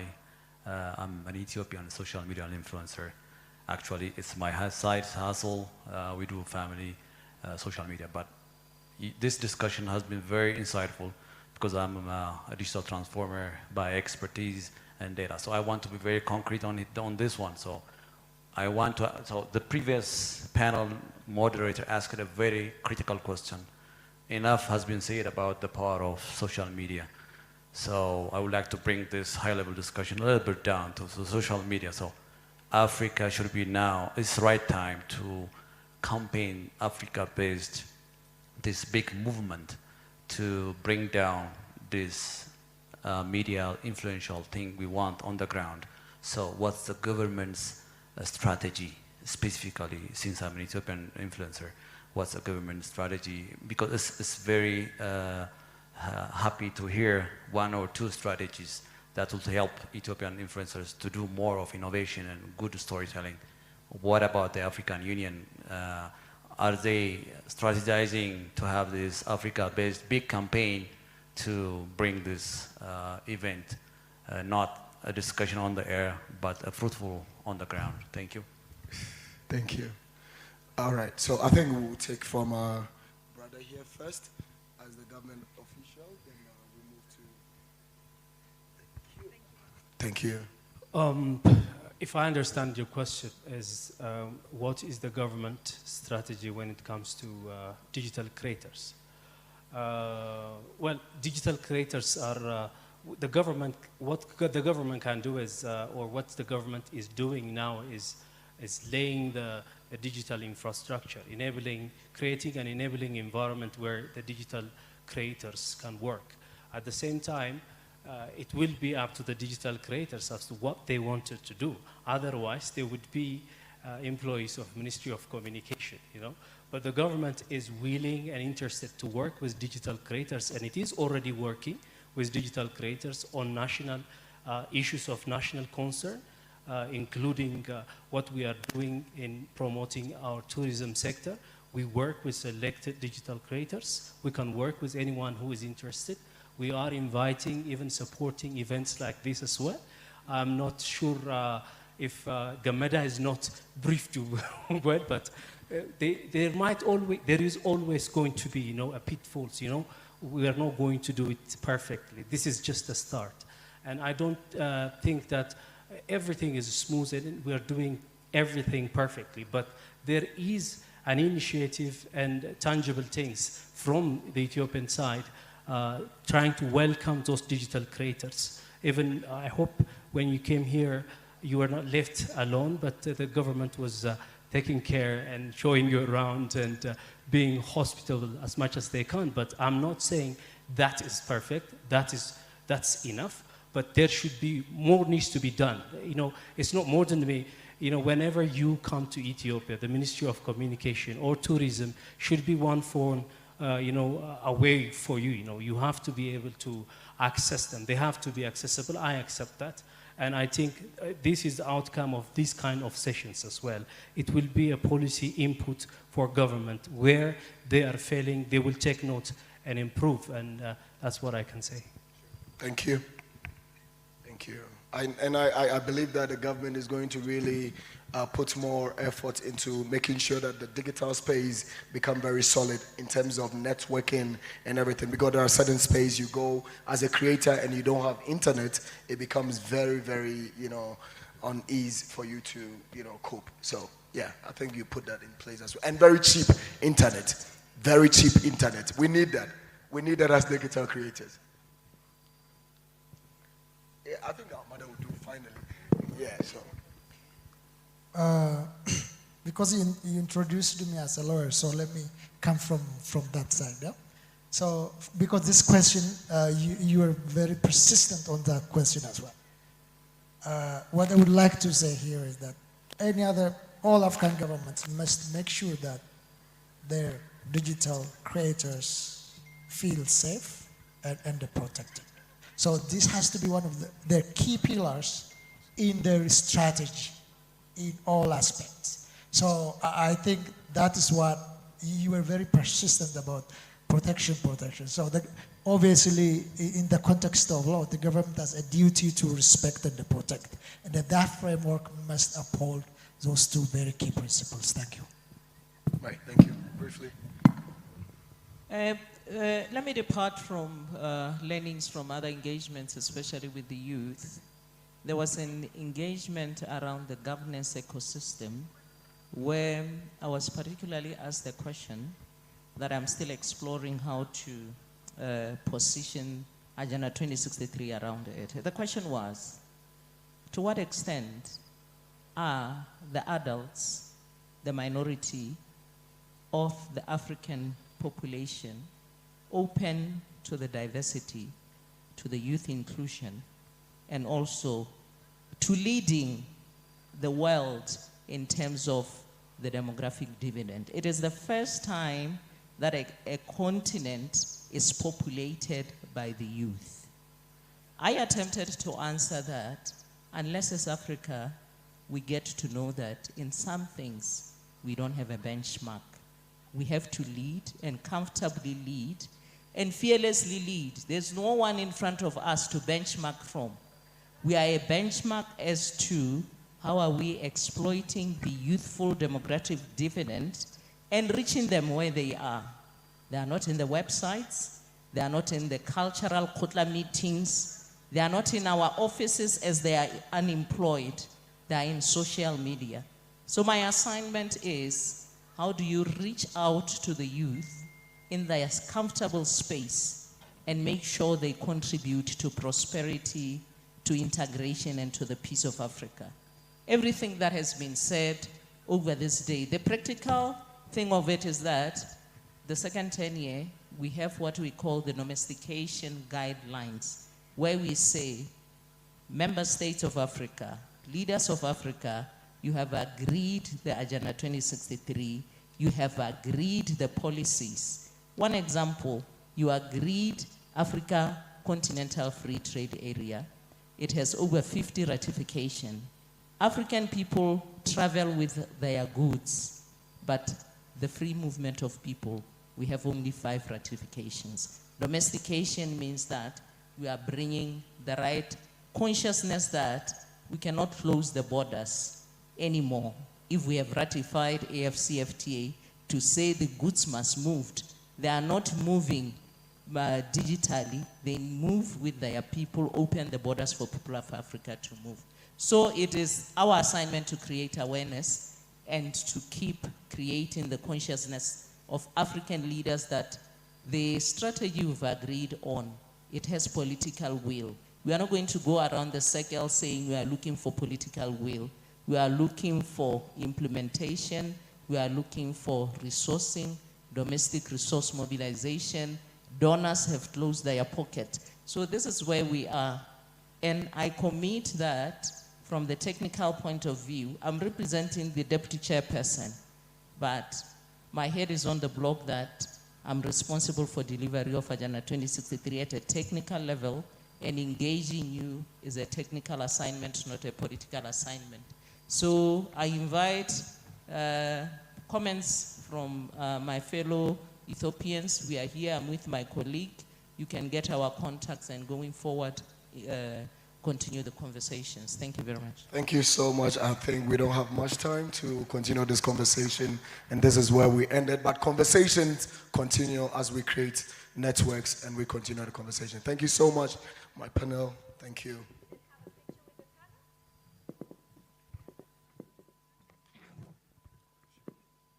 All right, with that, we bring the official part of our program to a close. Let's give a warm round of applause to Ralph and our wonderful panelists. As we close, we're going to invite you to have a tour of the Adwa Victory Memorial, and then after the tour, we're going to have dinner together at Gion by the fountain to enjoy the evening breeze of Addis Ababa, and then after that, to extend the night and refresh even more, we're going to have cultural dances and entertainment at Totot's traditional restaurant. Thank you all so much for coming. May God bless Africa and her people. Now enjoy the tour and also enjoy dinner at Gion by the Fountain and cultural performances at Totot. Have a wonderful evening and make sure to post at hashtag ASMIS 2026. All right, we'd like to say thank you to our sponsors, our premium sponsors. Thank you to the Addis Ababa State Administration and CBE. They are our premium sponsors. Thank you to our platinum sponsors, Ministry of Tourism, the Office of the Mayor, Ethio Telecom, Addis Ababa Tourism Commission, Dashan Bank, Safaricom Ethiopia, and Ethiopian Airlines. And of course, thank you as well to the wonderful people who have joined us today for the summit. Enjoy your evening, enjoy your afternoon, and thank you.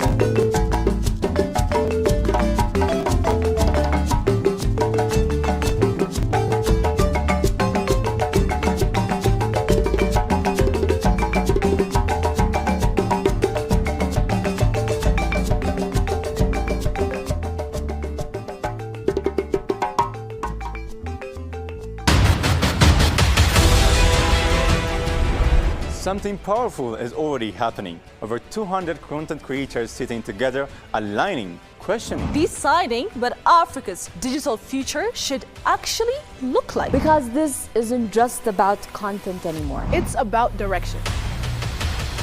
Millions of followers and millions of eyes. Now moving with shared purpose. Stories are being shaped with intention. Narratives are being clarified. Agendas are being defined. Because when Africa speaks in fragments, it gets misunderstood. But when it moves together, it becomes undeniable. What's happening here doesn't stay here.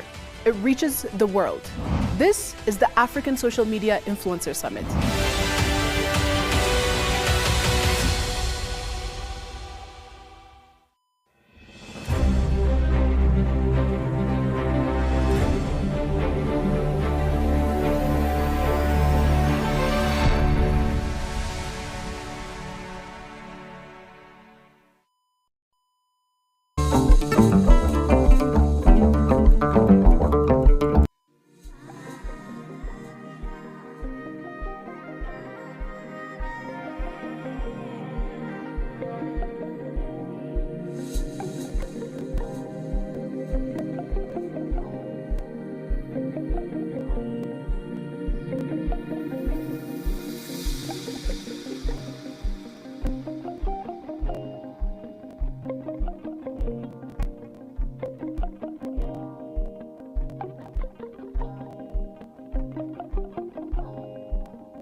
The African Social Media Influencer Summit ASMIS 2026 is still going on. This important summit has been organized by Pulse of Africa and AGA Tech Enterprise. Both organizations are Pan-African organizations aspiring to be the voice of Africa, and the summit was kicked off yesterday where African social media influencers paid visit to so many iconic places in Ethiopia, such as Ethiopian Artificial Intelligence Institute, Adwa Victory Memorial Museum, Addis Ababa International Convention Center, Sport Park, Arada Park, and many others. And today the summit is still going on. And this morning, speeches were delivered, in particular by the manager of AGA Tech Enterprise and the CEO of Pulse of Africa. Both organizations are the organizations which organized this super important continental summit of African Social Media Influencers Summit. And following their speech were different panel discussions which were focused on different topics. And the first panel discussion was centered on artificial intelligence and content creators and the significance of artificial intelligence for content creators, the downsides and the advantages of artificial intelligence for content creators.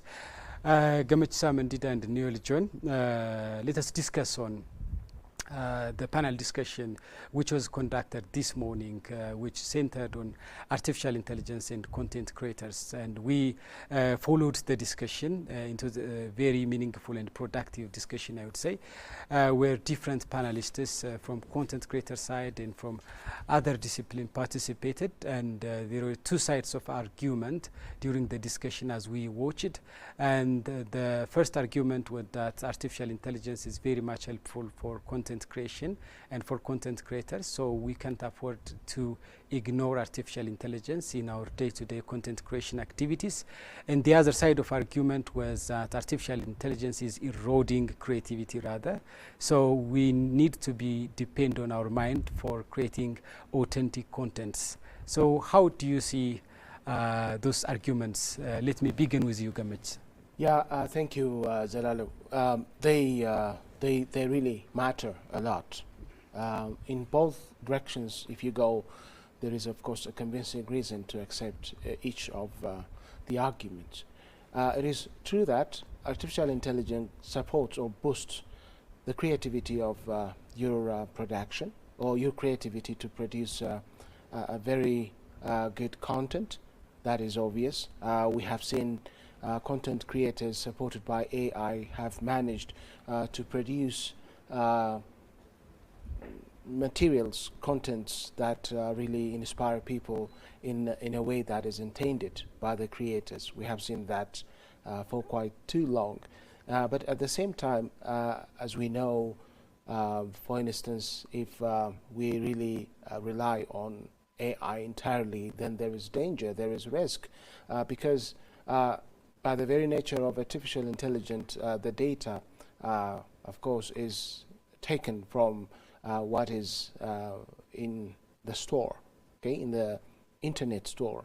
And sometimes, of course, people, for some reason, could keep, wrong information, or outdated information could be used by artificial intelligence, and that is very much misleading.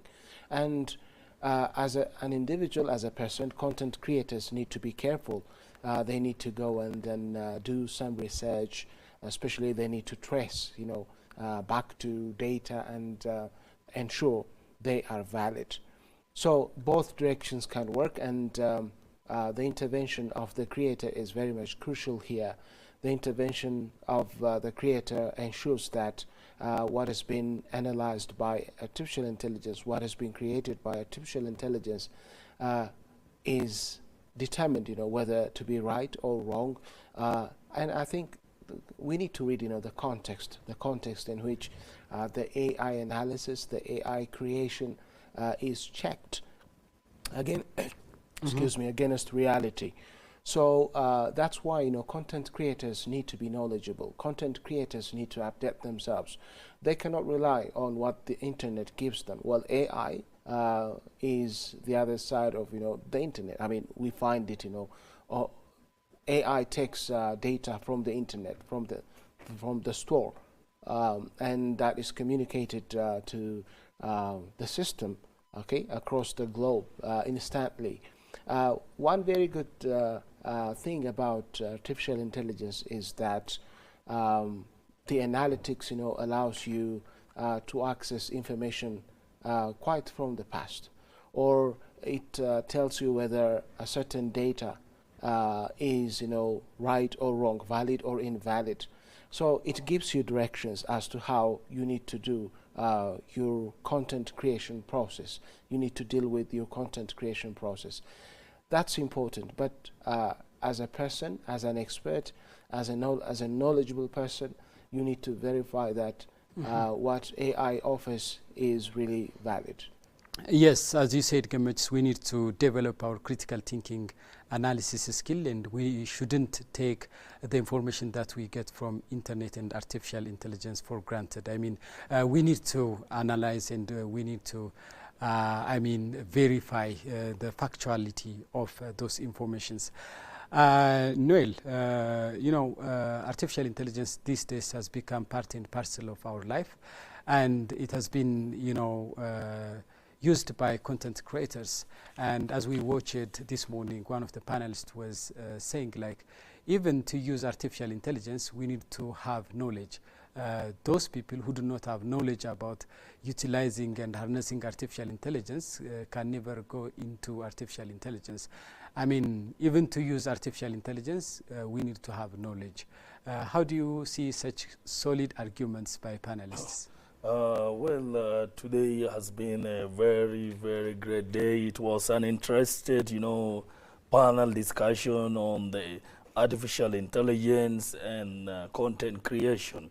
You know, if I can recall back, one of the panelists agreed that he uses artificial intelligence to generate his content, and he's really happy of it. And then the other panel disagree that he is not using artificial intelligence. He used his brain to create his content, to draft his script and all this. But then artificial intelligence helps, you know, in generating, you know, script, video scripting, and then even identifying, you know, topic of focus, you know, area of focus. And then looking at the other thing they acknowledged was as well the good and the bad side of artificial intelligence. It can be useful and it can be harmful at the same time. You know, it both ways depending on how you use it. You know, you can use it to generate maybe misinformation, false information, misleading information, and you can as well use it for the benefit, you know, of yourself and the community. You know, you can as well like search for, you know, for health information. You can as well check, you know, educational information from AI.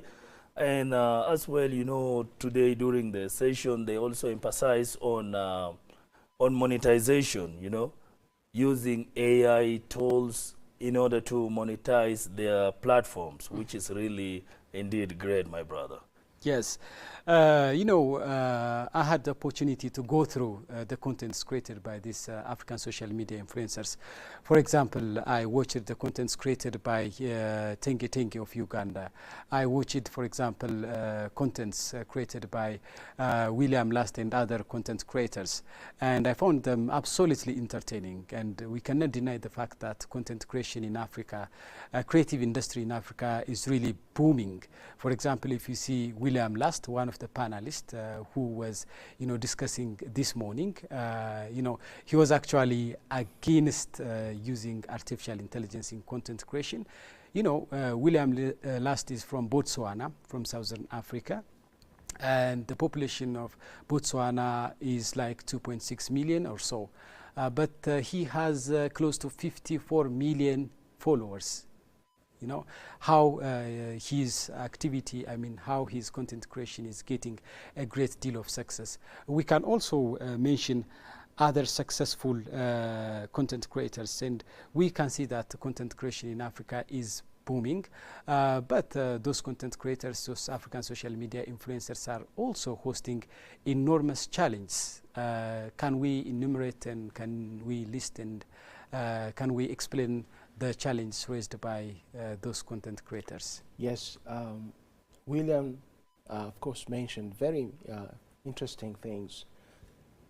He has, you know, followers as many as 20 million, 30 million? 54 million. 54 million. Yeah. And he said in most cases, you know, he doesn't get paid for that. Mm-hmm. I mean, he said, you know, if it was not for other means of livelihood, he wouldn't be able to survive. He wouldn't have survived it at all. Now, there are many other content creators with followers in millions, and still their content are not monetized, and they don't benefit as much as they should, or as much as they deserve, we can say. Now, this is, you know, one big challenge. And earlier, one of the panelists, you know, asked a question about, you know, policy of the outside of Africa, the policy they have, you know, towards Africa. They have, of course, you know, strategies as to how to deal with the discourse of Africa in general. They are, you know, demeaning, yeah? And how about, you know, Africa on the other side? Okay, is Africa, you know, kind of proactive enough to establish, you know, policies that allows it, you know, just to change this negative stereotype against it?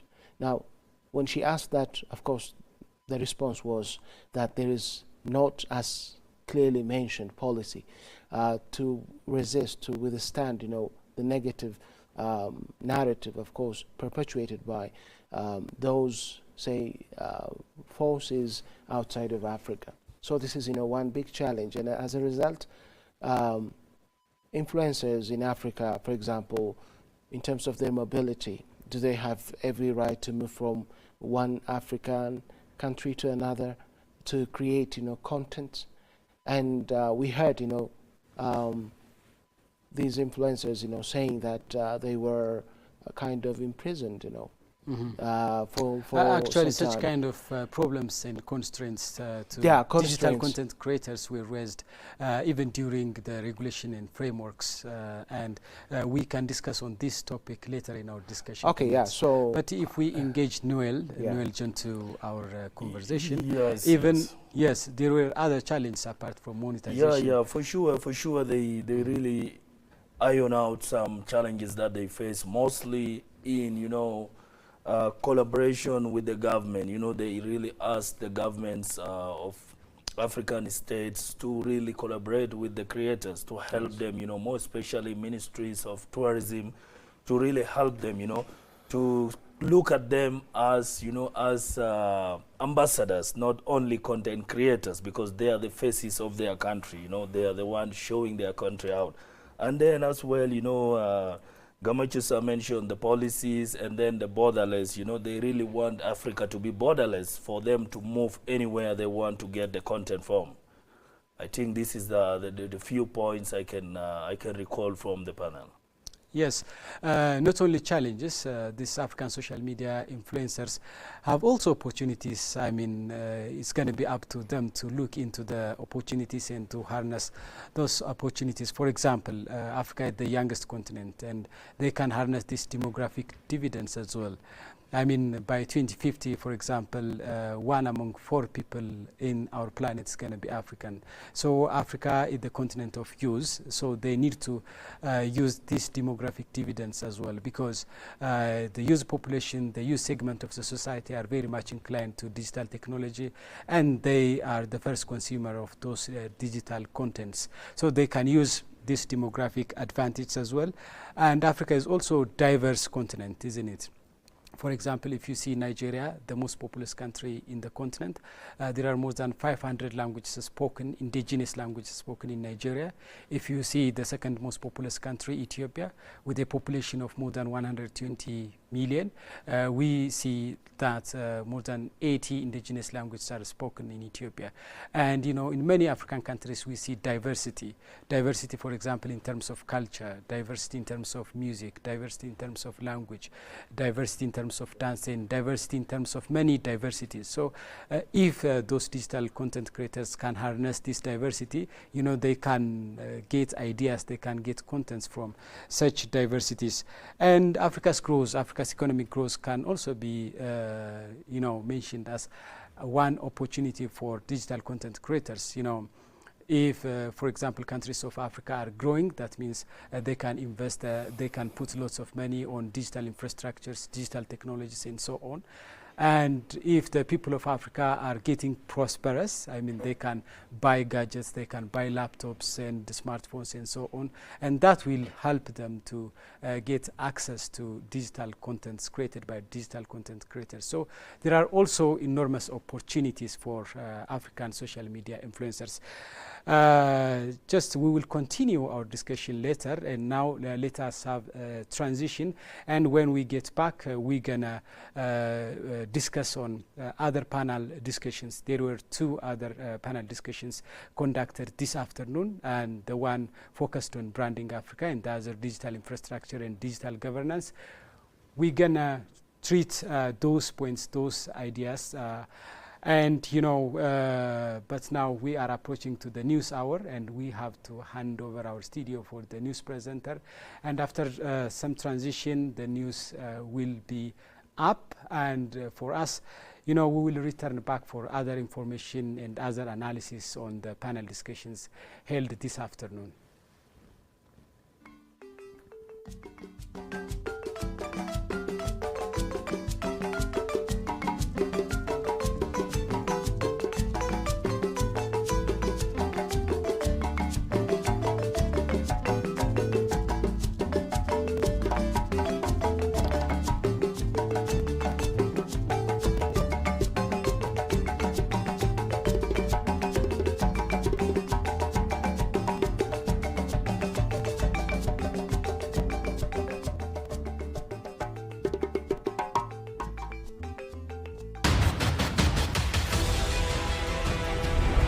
Something powerful is already happening. Over 200 content creators sitting together, aligning, questioning. Deciding what Africa's digital future should actually look like. Because this isn't just about content anymore. It's about direction. Millions of followers and millions of eyes. Now moving with shared purpose. Stories are being shaped with intention. Narratives are being clarified. Agendas are being defined. Because when Africa speaks in fragments, it gets misunderstood. But when it moves together, it becomes undeniable. What's happening here doesn't stay here. It reaches the world. This is the African Social Media Influencer Summit.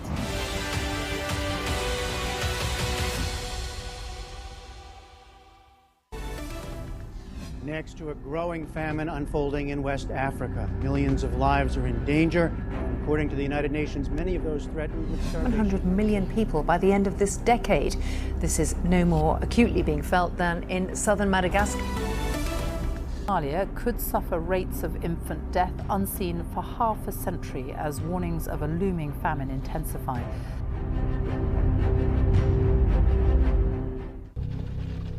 For decades, Africa has been described from the outside, framed in fragments, distributed through distant lenses. News, documentaries imbalanced, often aligned negatively, bad news over the good ones. What was seen was often partial, filtered through perception, at times reduced, at times misread, rarely complete. African Union and Intergovernmental Authority on Development election observation missions have praised Djibouti's presidential election. Libya's National Oil Corporation has announced that total oil revenue collected and transferred to the sovereign account at the Libyan Foreign Bank reached. The Africa-Europe Museum Partnership Initiative has been officially launched in Addis Ababa, placing the Great African Museum at the center of efforts to present Africa's rich cultural heritage and history to the world. Further strengthening security and governance collaboration, the countries concluded MOUs on immigration cooperation. Algeria and Burkina Faso are strengthening economic cooperation. Morocco was stepping up efforts to expand internet access.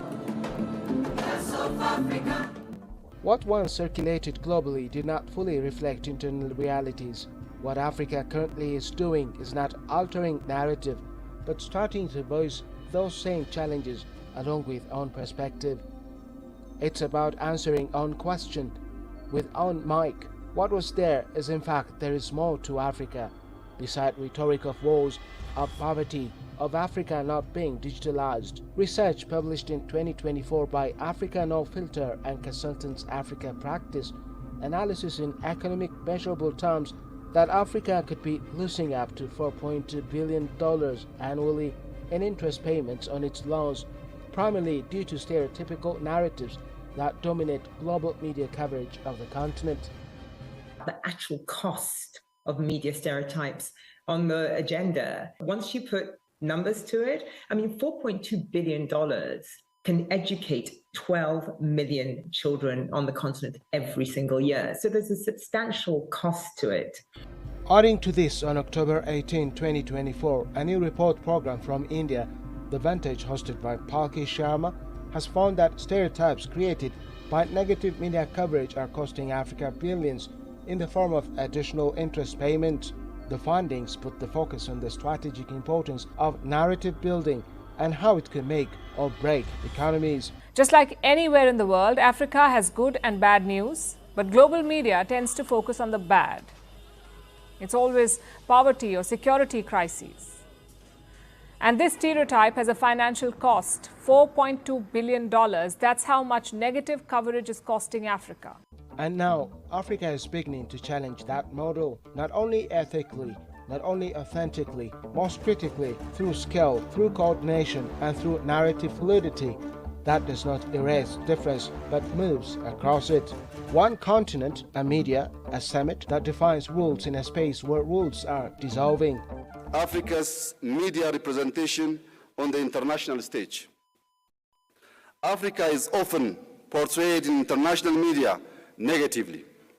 The endless representation of the continent troubled by civil wars, hunger, corruption, greed, disease and poverty is demeaning and dehumanizing and likely driven by a calculated strategy and agenda. This stereotypical and negative media representation of Africa not only disinforms the rest of the world about our continent, but also shapes the way we see ourselves as Africans. Telling our own stories and shaping our own narratives must be our top priority. In this regard, I would like to propose to this august body the establishment of an African Union Continental Media House. The media. On October 7, 2025, the proposed media came to reality. Pulse of Africa was officially inaugurated in Addis Ababa, marking a significant step toward redefining how Africa tells its stories by Africans for the world. Africa did not lack digital stories. It lacked control over how those stories moved as a continental one. But the conditions that shaped that imbalance are changing. Now the same digital platforms once used to describe Africa are now being used by Africa to define itself, one as aligned. We meet at a moment of profound global transition. In this era of uncertainty, Africa's strengths will lie in a union that is confident and united. As we approach the African Union Silver Jubilee, the moment marks a transition from foundational unity to functional sovereignty. Sovereignty means owning our narrative. Through initiatives like Pulse of Africa, we amplify African voices because development is never complete without our story. A transition from being visible to being self-defined. External interpretations are now being used internally at scale across languages, across regions, and across contexts. Can influence be institutionalized while still remaining authentic? Africa does not fully control the infrastructure of global digital platforms. Systems still determine what is seen, where it is seen, and how far it travels. In many cases, content is still localized, contained within regions, shaped by algorithmic patterns that do not originate within the continent. But the influence itself has changed. If influence was once about being seen, digitalization transformed it into something else. It became about replication, about how far something travels, how often it is repeated, and how quickly it spreads. Can content created in one African country move across the continent simply without being confined by invisible digital borders? The African Social Media Influencer Summit, ASMIS 2026, a deliberate intervention, an attempt to organize something that has until now operated without structure, to create impact for a better Africa through creating authentic connection of media and institutions, influencers and government stakeholders and private sectors. For the first time, scheduled for May 7 to 8, 2026, the summit places Ethiopia's capital Addis Ababa as a strategic platform for amplifying Africa's voice within the global digital space. The city that was icon for Pan-Africanism and the Avenue of Adwa, a place of momentum made for past victory, where history was shown not just rhetoric, but also in action, where it placed Africa to be noticed globally. The city that is icon for Pan-Africanism and the Avenue of Adwa, a place of momentum made for past victory, where history was shown not just rhetoric, but also in action, where it placed Africa to be noticed globally. Now come the new form of Pan-Africanism, authentic narration, where more than 200 influencers, content creators, policymakers and private sector from across Africa and its diaspora about to open that same narration in own way. Among these influencers, William Lask from the Southern Africa, Zero Brenner Tenge from East Africa, Jovi Amoneki, Brent Jota, Sarah Mason, Nova Smith, Defa Gimba from West Africa, Napi Official from Central Africa, and many other highly influential figures are called for ASMIS to come to ground. How? Now this is where the summit familiarizes its major objective. The summit, positioned at the intersection of digital expansion, artificial intelligence acceleration, and highly valuable yet fragmented influences. Individually, each is limited. Together, they form something new, a coordinated architecture of influence. At its core, ASMIS is about coordination. ASMIS is designed to shape critical conversations around digital innovation, storytelling, and the expanding power of online influence. Introduces hands-on AI workshops where participants engage directly with the tools shaping the future of content, not as passive users, but as informed operators. It creates discussions on digital governance where digital platforms are examined not only as distribution tools, but as systems that shape perception. It establishes spaces where influencers connect with businesses, linking visibility to economic sustainability. And it opens discussions on digital governance, addressing accountability, regulation, and ethical responsibility within a context shaped by African realities. So the reason for connecting such influencers now, convened by Pulse of Africa with the AGA Tech Enterprise, a media positioning Africa globally not as a subject of narrative, but as its author. Participants are actually expected to talk about or discuss about the importance of AI or the artificial intelligence in terms of shaping or enhancing the quality of digital media production. And apart from that, this participants also expected to create a kind of linkage, a kind of collaboration among each other, because one of our objectives is to create a kind of platforms whereby Africans can link and collaborate each other and then create a kind of partnerships. When you look at the workshops, the first workshop is going to be the AI and innovation. Of course, by now, we can't differentiate AI and at the same time the digital media activity, because AI it's become one of the most important tools in terms of shaping the content creation of this digital personality. So participants will discuss about some of the most important things related to the use of AI and digital influence. And second one is Pan-African storytelling. This is not about controlling every message. That is neither possible nor realistic. Digital influence does not operate under centralized control. No single institution, no government, no platform fully determines how narratives move. Across the continent, digital creators operate within fragmented ecosystems. Influence often limited. A creator with significant impact in one country may remain invisible in another. Algorithmic bias, linguistic diversity limited by cross-border visibility. At the same time, untruth global narratives about Africa continue to travel widely, often with greater reach than local voices. And as social media and AI-driven creators gain influence, they can become more powerful than traditional institutions in shaping perception. That reality cannot be reversed, but it can be structured. ASMIS intervenes at this exact point, not by increasing content, but by organizing influence, cross-continental connectivity. By bringing creators into one space, it reduces isolation between national ecosystems, enabling collaboration that extends beyond borders. Now, here is where ASMIS gets powerful, in amplifying authentic African stories.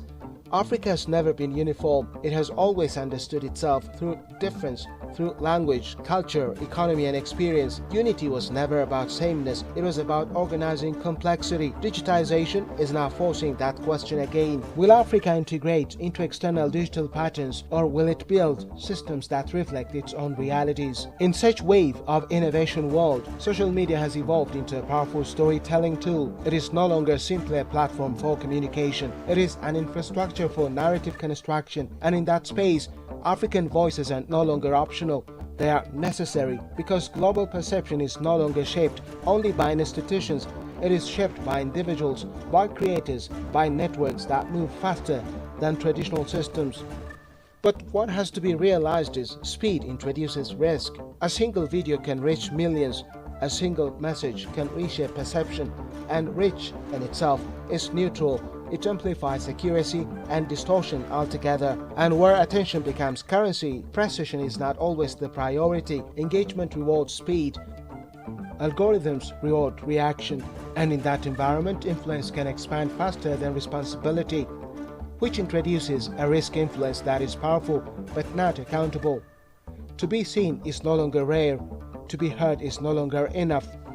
But beyond the statement lies a structural ambition to connect influence with intention.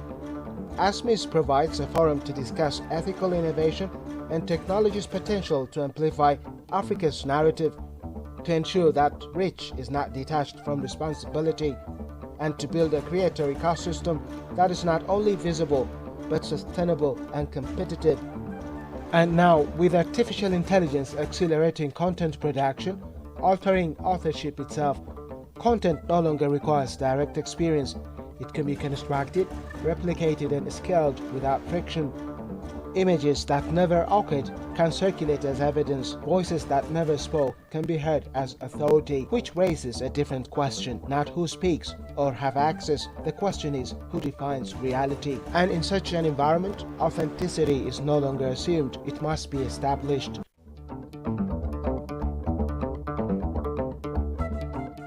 Ethics, one thing that cannot remain rhetorical.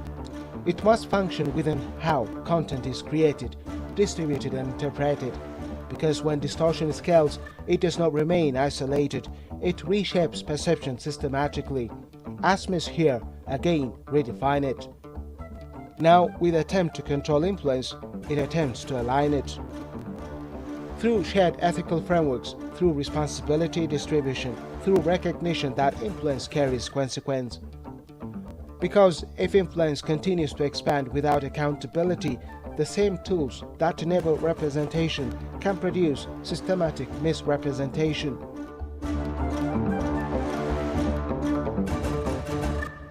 What is being built is not uniformity. Perspectives will continue to vary, but alignment introduces direction, and direction transforms influence from something reactive into something deliberate. Control over representation, from appearing in narratives to constructing them. One continent, a media, a summit, Authentic Africa, authentic narrative through ASMIS. Africa's visibility is no longer in question because in an environment where content can be generated endlessly, influence shifts away from those who produce the most toward those who coordinate the accuracy at best. So the question is no longer whether Africa will be seen, it already is. The question is how it will choose to be understood. And now, from this time at scale, Africa is deciding that for itself. The question is how it will choose to be understood. If Africa's digital voice is finally being organized, will it remain authentic as it scales? Will coordination preserve diversity or compress it? Will influence remain grounded in lived reality or drift toward constructed narratives shaped by systems that no one fully controls? The answer is not immediate because this is not an outcome. It is a process shaped by trial, by adjustment, and by negotiation between power and responsibility.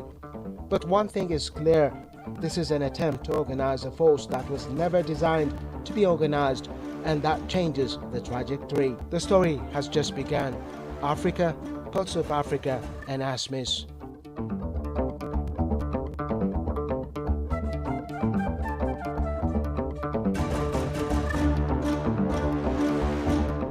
History is in the making. ASMIS 2026 arrives in Addis Ababa, the capital of Africa, for the very first time. Africa's largest gathering of social media influencers and digital creators lands in Ethiopia's vibrant capital on May the 7th and 8th, 2026. And now we are calling you to experience 2 days of powerful inspiration, bold ideas, and meaningful connections at the iconic Adwa Victory Memorial Museum, which will also be followed by an unforgettable tour of a city like these, rising through a bold transformation. Africa's digital future starts right here.